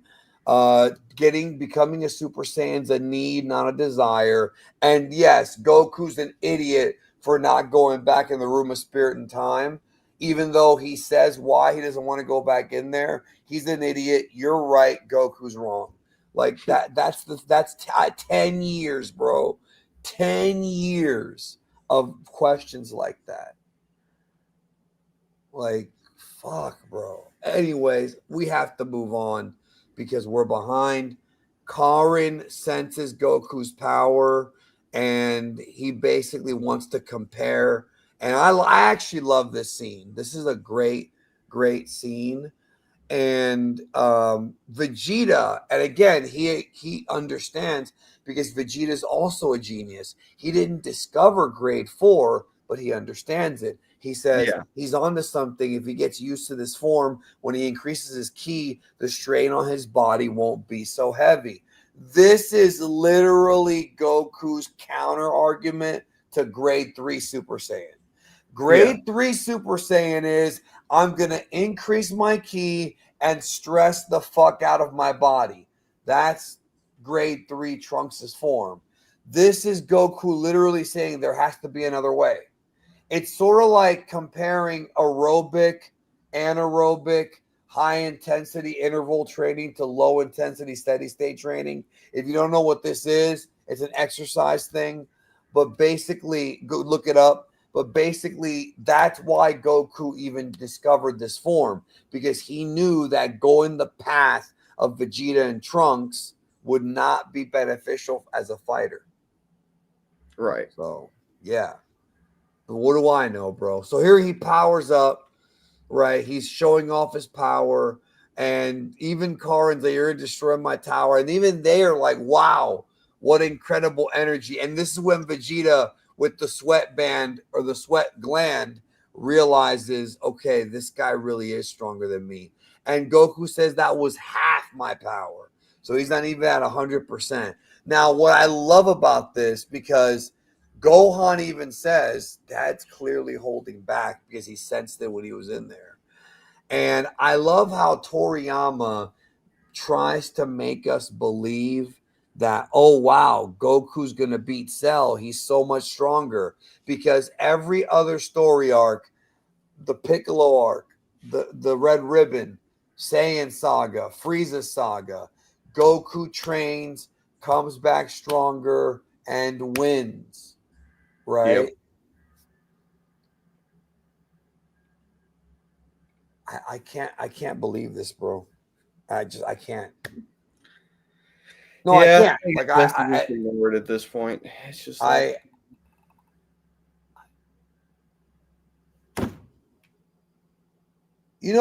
have you ever heard the phrase, it's like talking to a brick wall, bro? yes, that happens a lot in this fandom, particularly. I don't I understood this when I was 13, bro. My friend's 10-year-old son understands this, dude.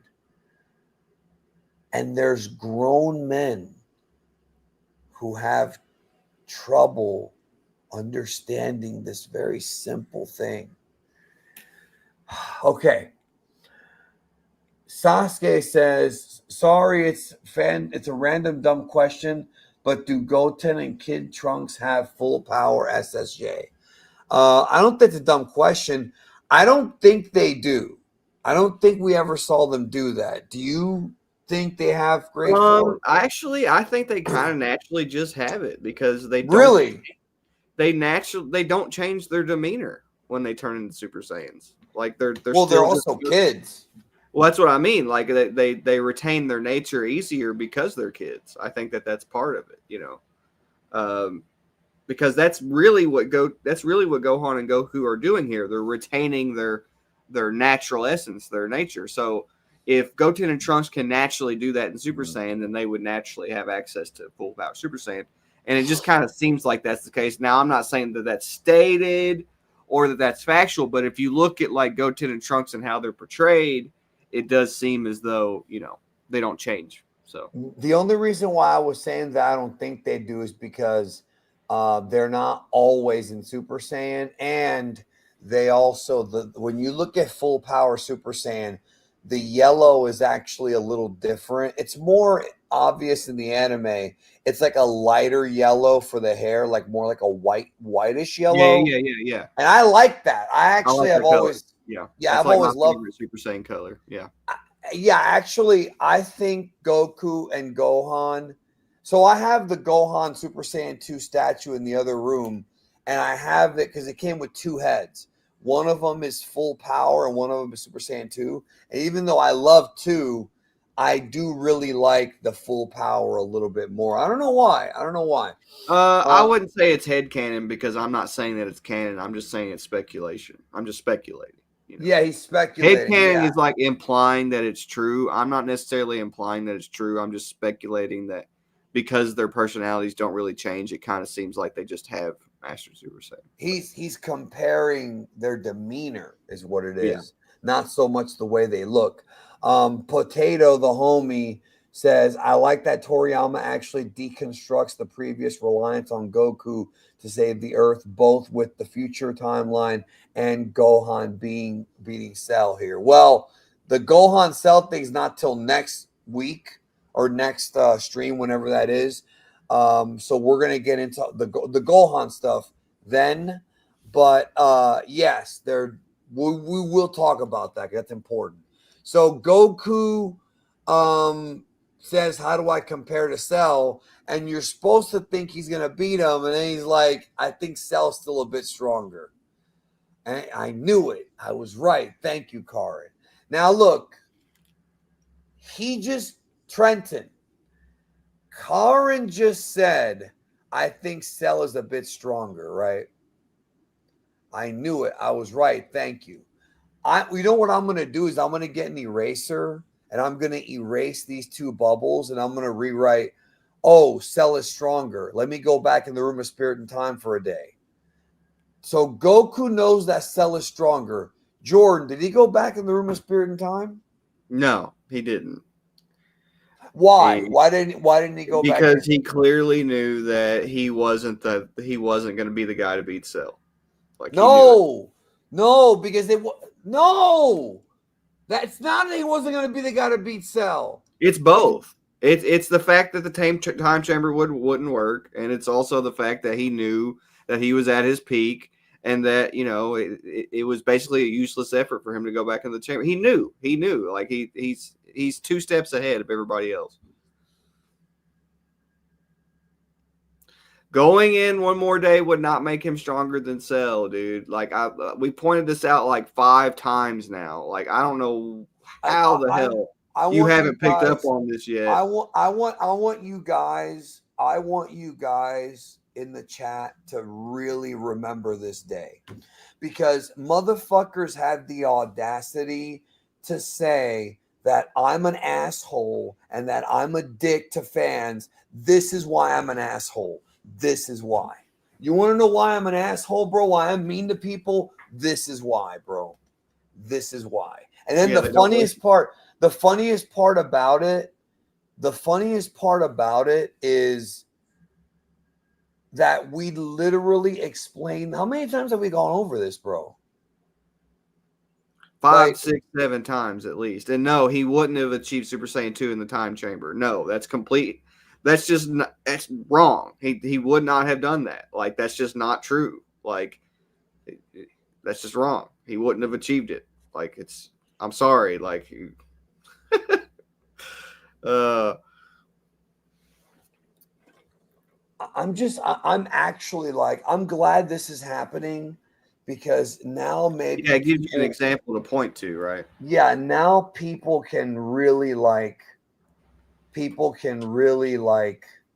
see what I go through. This is the type of shit that I've gone through for 10 fucking years. This is the type of shit.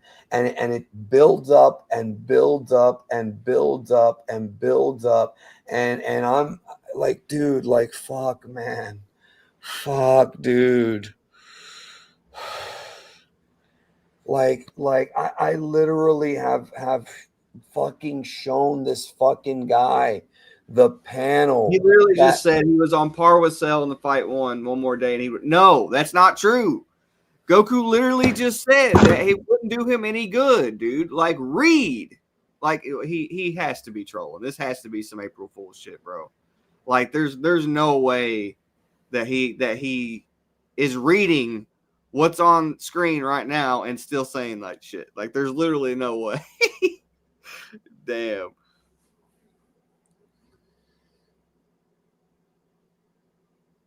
I don't think this is trolling. It's insane. I don't think it's trolling. It's insane is what it is, bro. But it's whatever. It's 10 years, bro. 10 years. Okay, Justin says, hey, Trenton, remember the Frieza saga when Tien got COVID? Because he totally died the first time that way. Who the fuck is Nappa? And now Justin's starting to go in on him too, bro. I'll let the chat handle this guy, bro. I've already made my point. Now people understand why I have a temper and why I get mad at shit and why stupid shit annoys me, bro. Like maybe now people understand, bro. Fucking goddamn, bro. Fuck. All right. So they go down, fucking, and Karin says, no matter how I look at it, Goku has no chance of winning, but why is he so confident? Oh, there's also a scene right here where he says, yeah, maybe he should go in the room of spirit and time again. That's a good idea. That's right there, bro, but it's written in invisible ink. It's written. No, fuck you. Sorry, guys. No, you're not sorry, because you said sorry, geekdom, like 3 times. No, when you say sorry, it's I was wrong. You motherfucker, you've said sorry to me 4 fucking times, and then immediately after, you're like, he should go in for another day. You can't say sorry to someone and then do what you did again right after. You can't slap someone in the face and say, I'm sorry, Like, sorry, and then smack. slap them again. Sorry, smack. Fuck you, Sorry, bro. No, you fuck know what I you. mean? No, fuck you. Oh, I'm sorry, guys. No, you're not sorry. You're not fucking sorry, dude. That's not what being sorry is, dog. That's not what being sorry is. Oh, I'm sorry, guys. I was wrong, but I really think he should go in one more day. No, I'm sorry, guys. Sorry, geekdom. I'm not trying to get you mad, but he should go in another day. Like, Yeah. Jesus Christ Yeah. in heaven. Bit much. Please, I'm begging you, dog. I am begging you. I would get on my knees right now, but you won't see me. Please don't have children. I'm begging you, don't breed. Please do not have children. I'm begging you. You are not fit to be a parent. Okay, Caffeine Rabbit. This is like flat earther level shit, bro. What if Trenton was locked in the time chamber with the panel you keep showing him for a year? That's funny, bro. I'll have Smugstick make a fucking video about it. Anyways, look at this part right here. Vegeta says, he's always one step ahead of me. This always happens to me. Every time I catch up, he gets stronger. I love it because he's like, look, he'll pay for this. Damn it, Goku, you always get stronger than me, so I'm going to make you pay for that.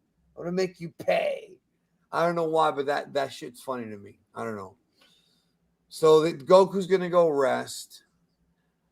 Dad, will we really be able to beat Cell if we do that? Don't worry. Let's get your mother. He's like, don't talk about it. All right. And then, of course, the mom is all like losing her mind and shit. There are 9 days left before the Cell games. So, chapter 395, the Royal Army's Resistance. Now, basically, I'm going to sum this up as simple as possible. Goku and Gohan are resting because they feel like resting their body. Because when in real life, when you lift weights and when you train, you don't get stronger when you lift weights during the time you're lifting the weight. You get stronger when you're resting. Your body is it's rebuilding itself, right? It's taking the muscle fibers and strengthening them. So Goku's whole thing is rest is important. I don't know how many times I have seen one thing that every single exercise person says is you need to get rest. You can run for 6, 7, 8, 9 hours. And if you don't rest, you're not going to get any benefit from it. Well, something else that Trenton guy doesn't get, bro. There's something else that's going on here, too. That rest is a big part of it. But Goku also knows Gohan well enough to know how Gohan thinks and what Gohan's motivations are. So what is going to have Gohan more motivated in this fight? Torturing himself in the time chamber for another year, or spending time with his family, and enjoying the time, the little bit of time that he has with them prior to the fight, so that way he can think about and reminisce on how much he loves life and his family and everything that he appreciates. Goku is psychologically taking advantage of Gohan by basically putting him in a situation where he can appreciate life more. So that way, whenever he does go and fight Cell, he can be like, I don't want to lose my family, the people that I love, the situation that I've got to experience and enjoy for the last, a little bit prior to the tournament. So it is rest, but it's also like, it's basically taking advantage of like what Gohan's actual motivations are for this fight, because he's not like Goku in the sense that he wants to just continuously get stronger as a martial artist. He wants to protect the people that he loves. And so this is Goku also playing on that. By the way, guys, none of what he just said is true. Goku should go back in the room of spirit and time for one more day. everything Jordan just said is not correct, bro. I just wanted to. Sorry, Jordan. I just wanted to make that clear. Damn it! I had this pulled up and then I lost it. Son of a bitch. From excuse me. Wait, hold on. I can't. Caffeine Okay. Rabbit and lock him in the chamber with Cell Diddy Combs so he can get some bio from him. It's just a bunch of fucking. Well, It's just a okay. bunch of Diddy yap, bro. Right, but there was another one from. Hold on, because okay, my screen. Let me explain what's going on, y'all. So this StreamYard thing used to have a separate tab for super chats where you could click it and it would show all the super chats. I could just do one after another. At some point, and of course it had to be during Daima, they decided to take away that feature. So now, in order for me to find your super chats, I have to scroll all the way back up in the chat room to find it. I fucking hate it because then I can't read the live chat while I'm reading super chats. It used to be you could switch back and forth, but now they made it to where, and I hate this because for the first like 4 months that I was using this program, it was a breeze. But now I have to go scrolling up to find your super chat because I don't want to miss your super chat. Yeah, you didn't miss one, by the way. I scrolled up to check. There wasn't a super chat. Okay, so see, that's what I'm saying. This one from Caffeine Rabbit, I thought I did miss it, and I didn't. You know why I thought I missed it? Because they changed the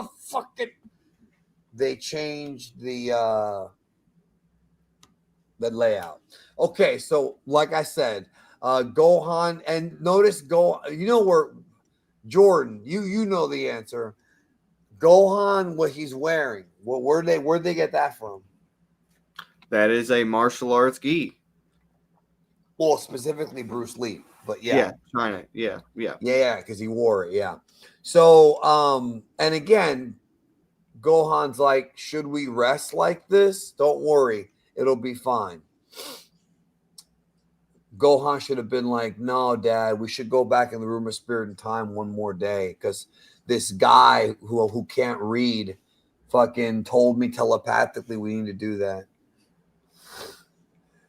Anyways, hey, hold on. Surge X says, I'm about to go and give the John Cena speech. Listen, when I heard John Cena's promo from 3 weeks ago or 2 weeks ago when he talked about, I'm not a babyface, I'm a heel, I'm a human, I agree with about 90% of what he said there. Yeah, now I got to figure out how to fix this fucking mic, bro. It snapped, bro. It fucking broke. I'm not lying to you. Look, I see it, bro. The plastic is broken, bro. Thank you, Trenton. Thank you. You cost me fucking $100 and some fucking dollars or however much I paid for this. 200. I don't know. I gotta look into it because of your stupid ass fucking lack of fucking reading. You know, fuck, bro. Now I gotta hold the mic now for the rest of the stream. Fuck. I fucking hate this. All right, moving on because I don't want to have to hold it. Moving on. This is all about the resting stuff.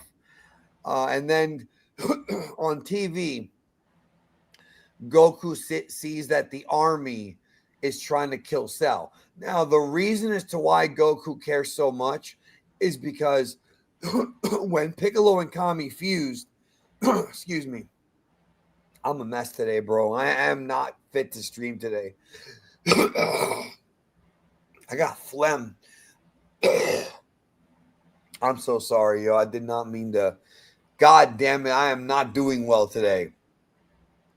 Trenton's the reason why I have fucking phlegm. No. Okay, all joking aside. There's no Dragon Balls right now because when Piccolo and Kami fused, the balls went inert. So what happens is Goku's like, no, we can't wish anybody back. Now, Cell did fucking keep his word. Yeah. They attacked him first. Okay, they went after him first. Goku understands that. And fucking Goku's like, this is a mistake. This is a mistake. they're stupid and now they're about to die. And Cell wiped them away with a stroke of his hand. Whoosh. There he goes again with his fucking apology. Dude, don't apologize, bro, because you don't mean it. Like, you don't mean the apology, dog. After this fucking stream, I guarantee he'll be saying that shit again, bro. Anyways, let's move on. So they're dead, and now this whole thing is, what are we gonna do? We have no Dragon Balls. So he teleports away. He basically is trying to figure out, is there a way for you and Kami to unfuse? And Piccolo's like, no, until Force Spirit Fission, but that's way later. Yeah. And then right there, we can never be separated again, which is weird because they did separate once. Yeah.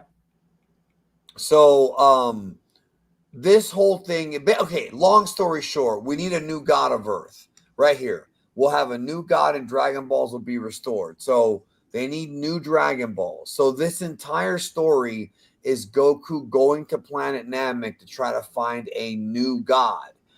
He goes to see Kaio first to figure out what's going on. We're not going to go through this. This is the long conversation. And Goku's telling Kaio about Cell. Yeah, basically, long story short, we can kind of skip past this. Goku's going to go grab Dende and make him the new Guardian of Earth. Man, that saves us a lot of time just to summarize that, because this really is kind of a bunch of emptiness. So we can kind of just skip past that, because right, we are running behind. So this question right here, is it just 6 days for Goku to reach Namek?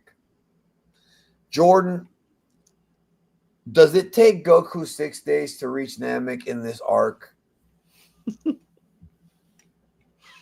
I really am just getting tired of answering dumb questions, bro. Let's just. What's Jordan? What's Goku doing with his fingers there, bro? What's he doing right there? Is he practicing for his wife later? I'm just saying. I mean, what do I know? All right. So he goes to planet Namek. Look at that, man. 6 days went by. He's on Namek now. Somehow he's wearing the same clothes, and it's the next panel. I don't know what happened. So there's a lot of Piccolos here, right? Because remember, Goku, you guys got to remember, see how there's a lot of Piccolos here? Goku did not interact with the Namekians. He was fighting Frieza when they were brought back, and when he made it to Namek, most of them were dead. So this is his first time seeing other Namekians. You know? I know this is silly, but I like that they point out that the Nameks live in mud houses. I think that's kind of cool. No, Digital Wraith, I didn't, and I think you understand why. Hopefully you understand why I did that. All right. Yeah. Anyways, let's keep going. So Dende ends up being the choice.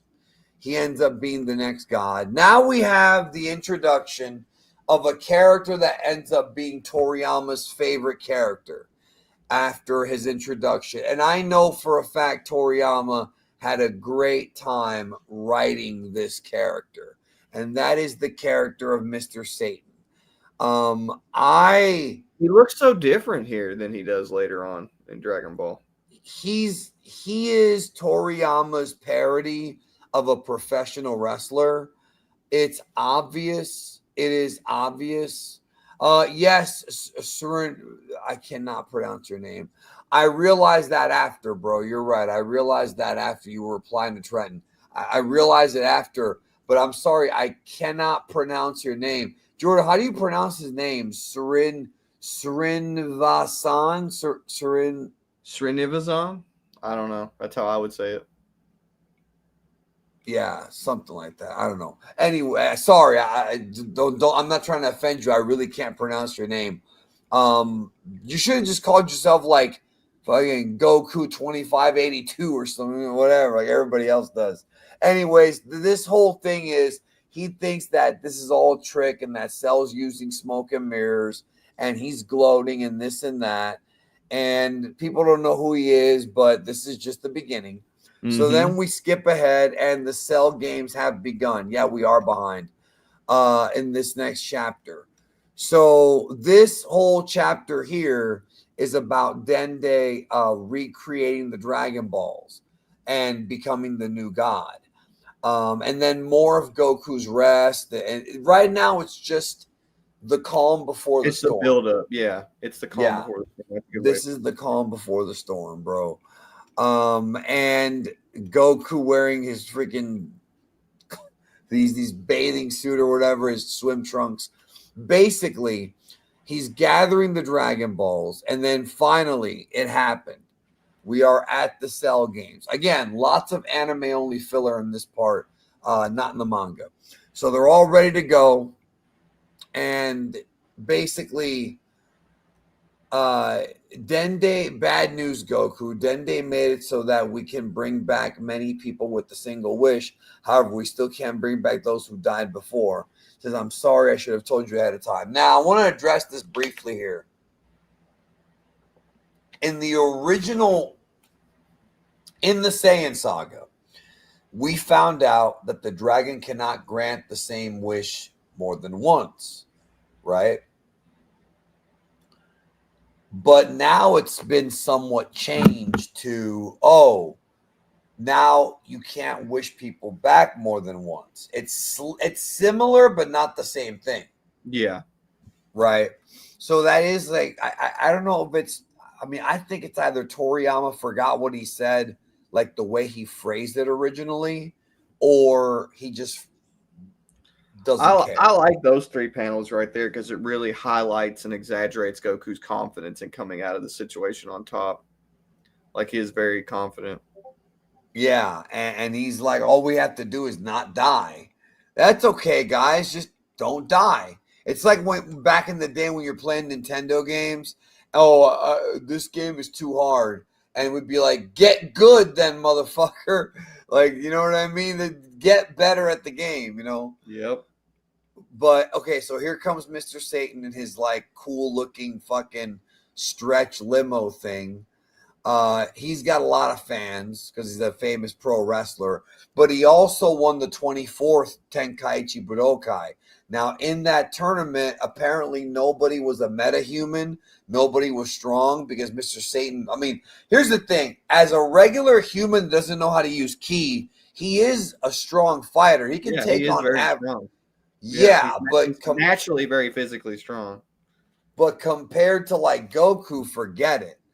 So I love this panel right here. They actually used this in the movie 9 promotion in the anime. It's only in the original trailer, which I posted on Twitter a while ago, like 2 years ago, 2023. So the camera crew is there from ZTV. They're ready to record it. This whole thing is being played up for laughs at first. Again, it's still kind of the calm before the storm. There's an interview. This is all made to parody pro wrestling because pro wrestlers are not real fighters. I mean, many of them are tough, but you know, Vegeta gets there first because, of course, he's very anxious. 16 gets there, who's been rebuilt. Again, anime added a lot of stuff, you know, new stuff. And then everybody else shows up because basically, like, the whole thing is Mr. Satan realizes that they all know each other and they all know what's up. So this is a great panel right here. This is pretty legendary. Yeah, that's an iconic freaking shot for sure. Yeah, it's great because they all show up and it's time for the Cell game. Mr. Satan goes first though, and they kind of let him go first. You know, saying he's the strongest. And yeah, right here. Just let him go first, Goku. He's like, all right, if you say so. So this whole thing, again, is just played up for comedy. I think it's pretty damn funny. There's not too much for us to break down as far as this goes. I think it's great. We finally see the king of the world again. And he recognized... Huh? It's been a long time since we've seen him. Since the 23rd tournament. And he maybe recognizes Goku, but the face he does recognize, well, that looks an awful lot like Demon King Piccolo. So he's probably thinking, damn, a lot of things have changed. I like the Mr. Satan, like brief thing. Like I've always been a fan of that kind of comedy. We see it a lot. The counterfeit hero is really Toriyama uses it a lot too. Yeah, he Hell, the does. Ginyu Force is kind of like that. So They here were, he yeah. is with his championship belt. He confronts Cell. He shows off all these different feats of strength because he is pretty strong for a regular human. I mean, that like we talked about, 14 tiles he shattered. Everyone goes nuts because they buy into the act. And he's trying to scare Cell. Doing a professional wrestling promo on him. That's exactly what he's doing. He goes in for his attack. Cell isn't even fighting back. They're trying to frame it like, oh, okay, he's afraid. Where's the smack? There it is. Cell smacks him away. Now, at this point, you would think he would have been exposed, but he was really good at fooling people by coming up with excuses. So he's like, well, who's next? Will it be you, Son Goku? And it is. So we have I Cell like that versus. shot because it's very similar to the Frieza Goku shot from Namek. Yeah, I really Yes, like it that. is, except Cell's taller. Yeah. That damn Trenton guy made the stream go longer than I wanted it to. But we did spend almost an hour on History of Trunks. Because I don't regret that part. Justin says, look, my super chat from the Saiyan Saga came true. Gohan went to P. Diddy's white party after all, but it's Goku that took him there and not Raditz. Bro, think about what you're implying right there, bro. Damn. I need to watch that Netflix documentary on Diddy, bro. I know it's there and I want to watch it. I've been meaning to, even though there's more information coming out. Okay, so Cell versus Goku. I think people have fond memories of this fight because of the Studio Cockpit episode that they animated so well. But the manga is still good. Trunks and Vegeta are discussing how calm Goku is. Mr. Satan's making up excuses. Now, I actually like a lot of the Mr. Satan stuff.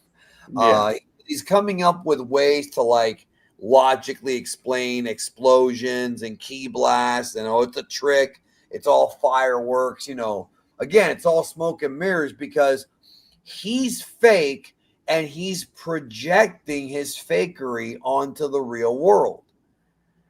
I know guys that do that in real life. They project. The projection is real for sure. Yeah, it's very real. No, it is real. It's very real. So here comes Goku with the attack. This is a great fight. A lot of people's favorite fight, probably because of the anime. That's my guess. Tied. Here we go again with the bullshit.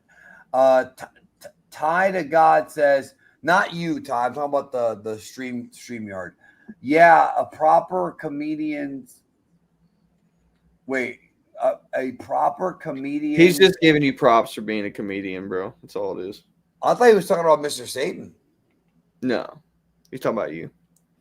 Mako Sapo. It's Makanko Sapo, bro. Makanko Sapo. Okay, well, thanks for the compliment, bro. So here we have Goku and Cell. And again, I think the anime version's the one everybody loves. But this manga version, the original one Toriyama did, is still a lot of fun. The anime does add some elements that aren't in the manga that I did appreciate. But that doesn't mean the manga fight is not. The only thing I don't like about the anime is it kind of glances over the fact that Goku is trying to fill out Cell's intentions here. Well, he did say it. Yeah, he does say it, but it glances over it a bit because of how much the fight is exaggerated and stuff. A lot of people overlook it because they're kind of overstimulated by the fight. But that's my only. It just caused a lot of people to miss that aspect of the story. It's my own. Yeah, no. That's not really on the series. That's just, a side effect of how people consume it. But that quote is from DQ4. You got me into DQ. I don't remember that quote, but I thought you were actually talking about Mr. Satan. You know what I mean? I love Dragon Quest IV. I don't remember every quote from the game, but I do love it.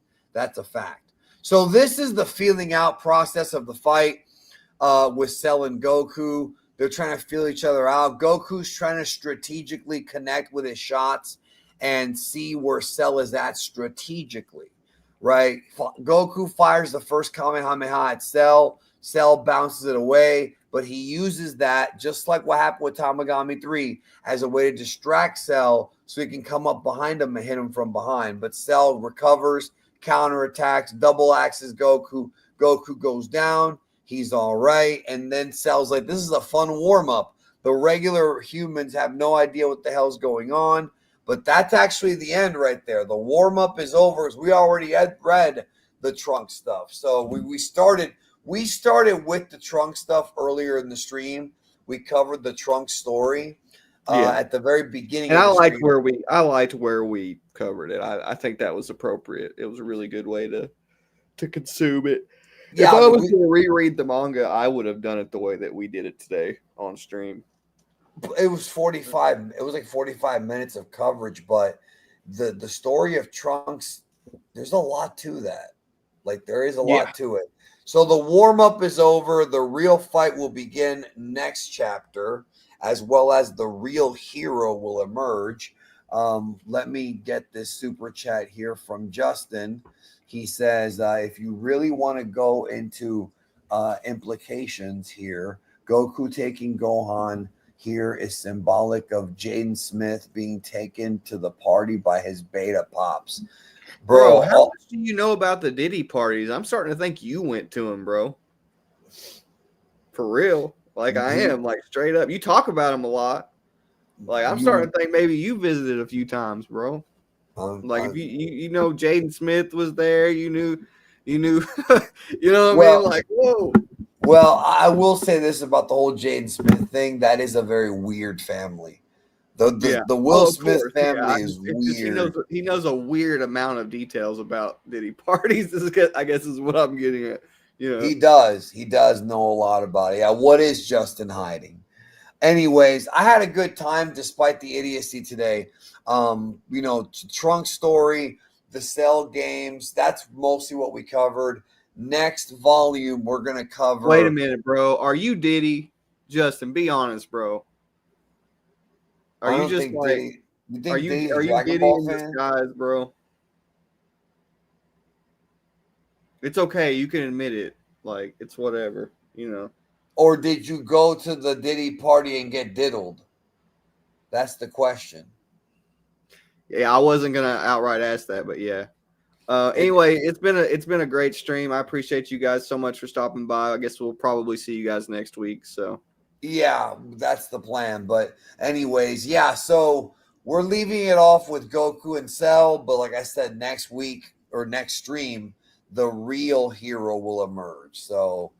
But it's a good time either way. We'll talk a lot about that stuff then.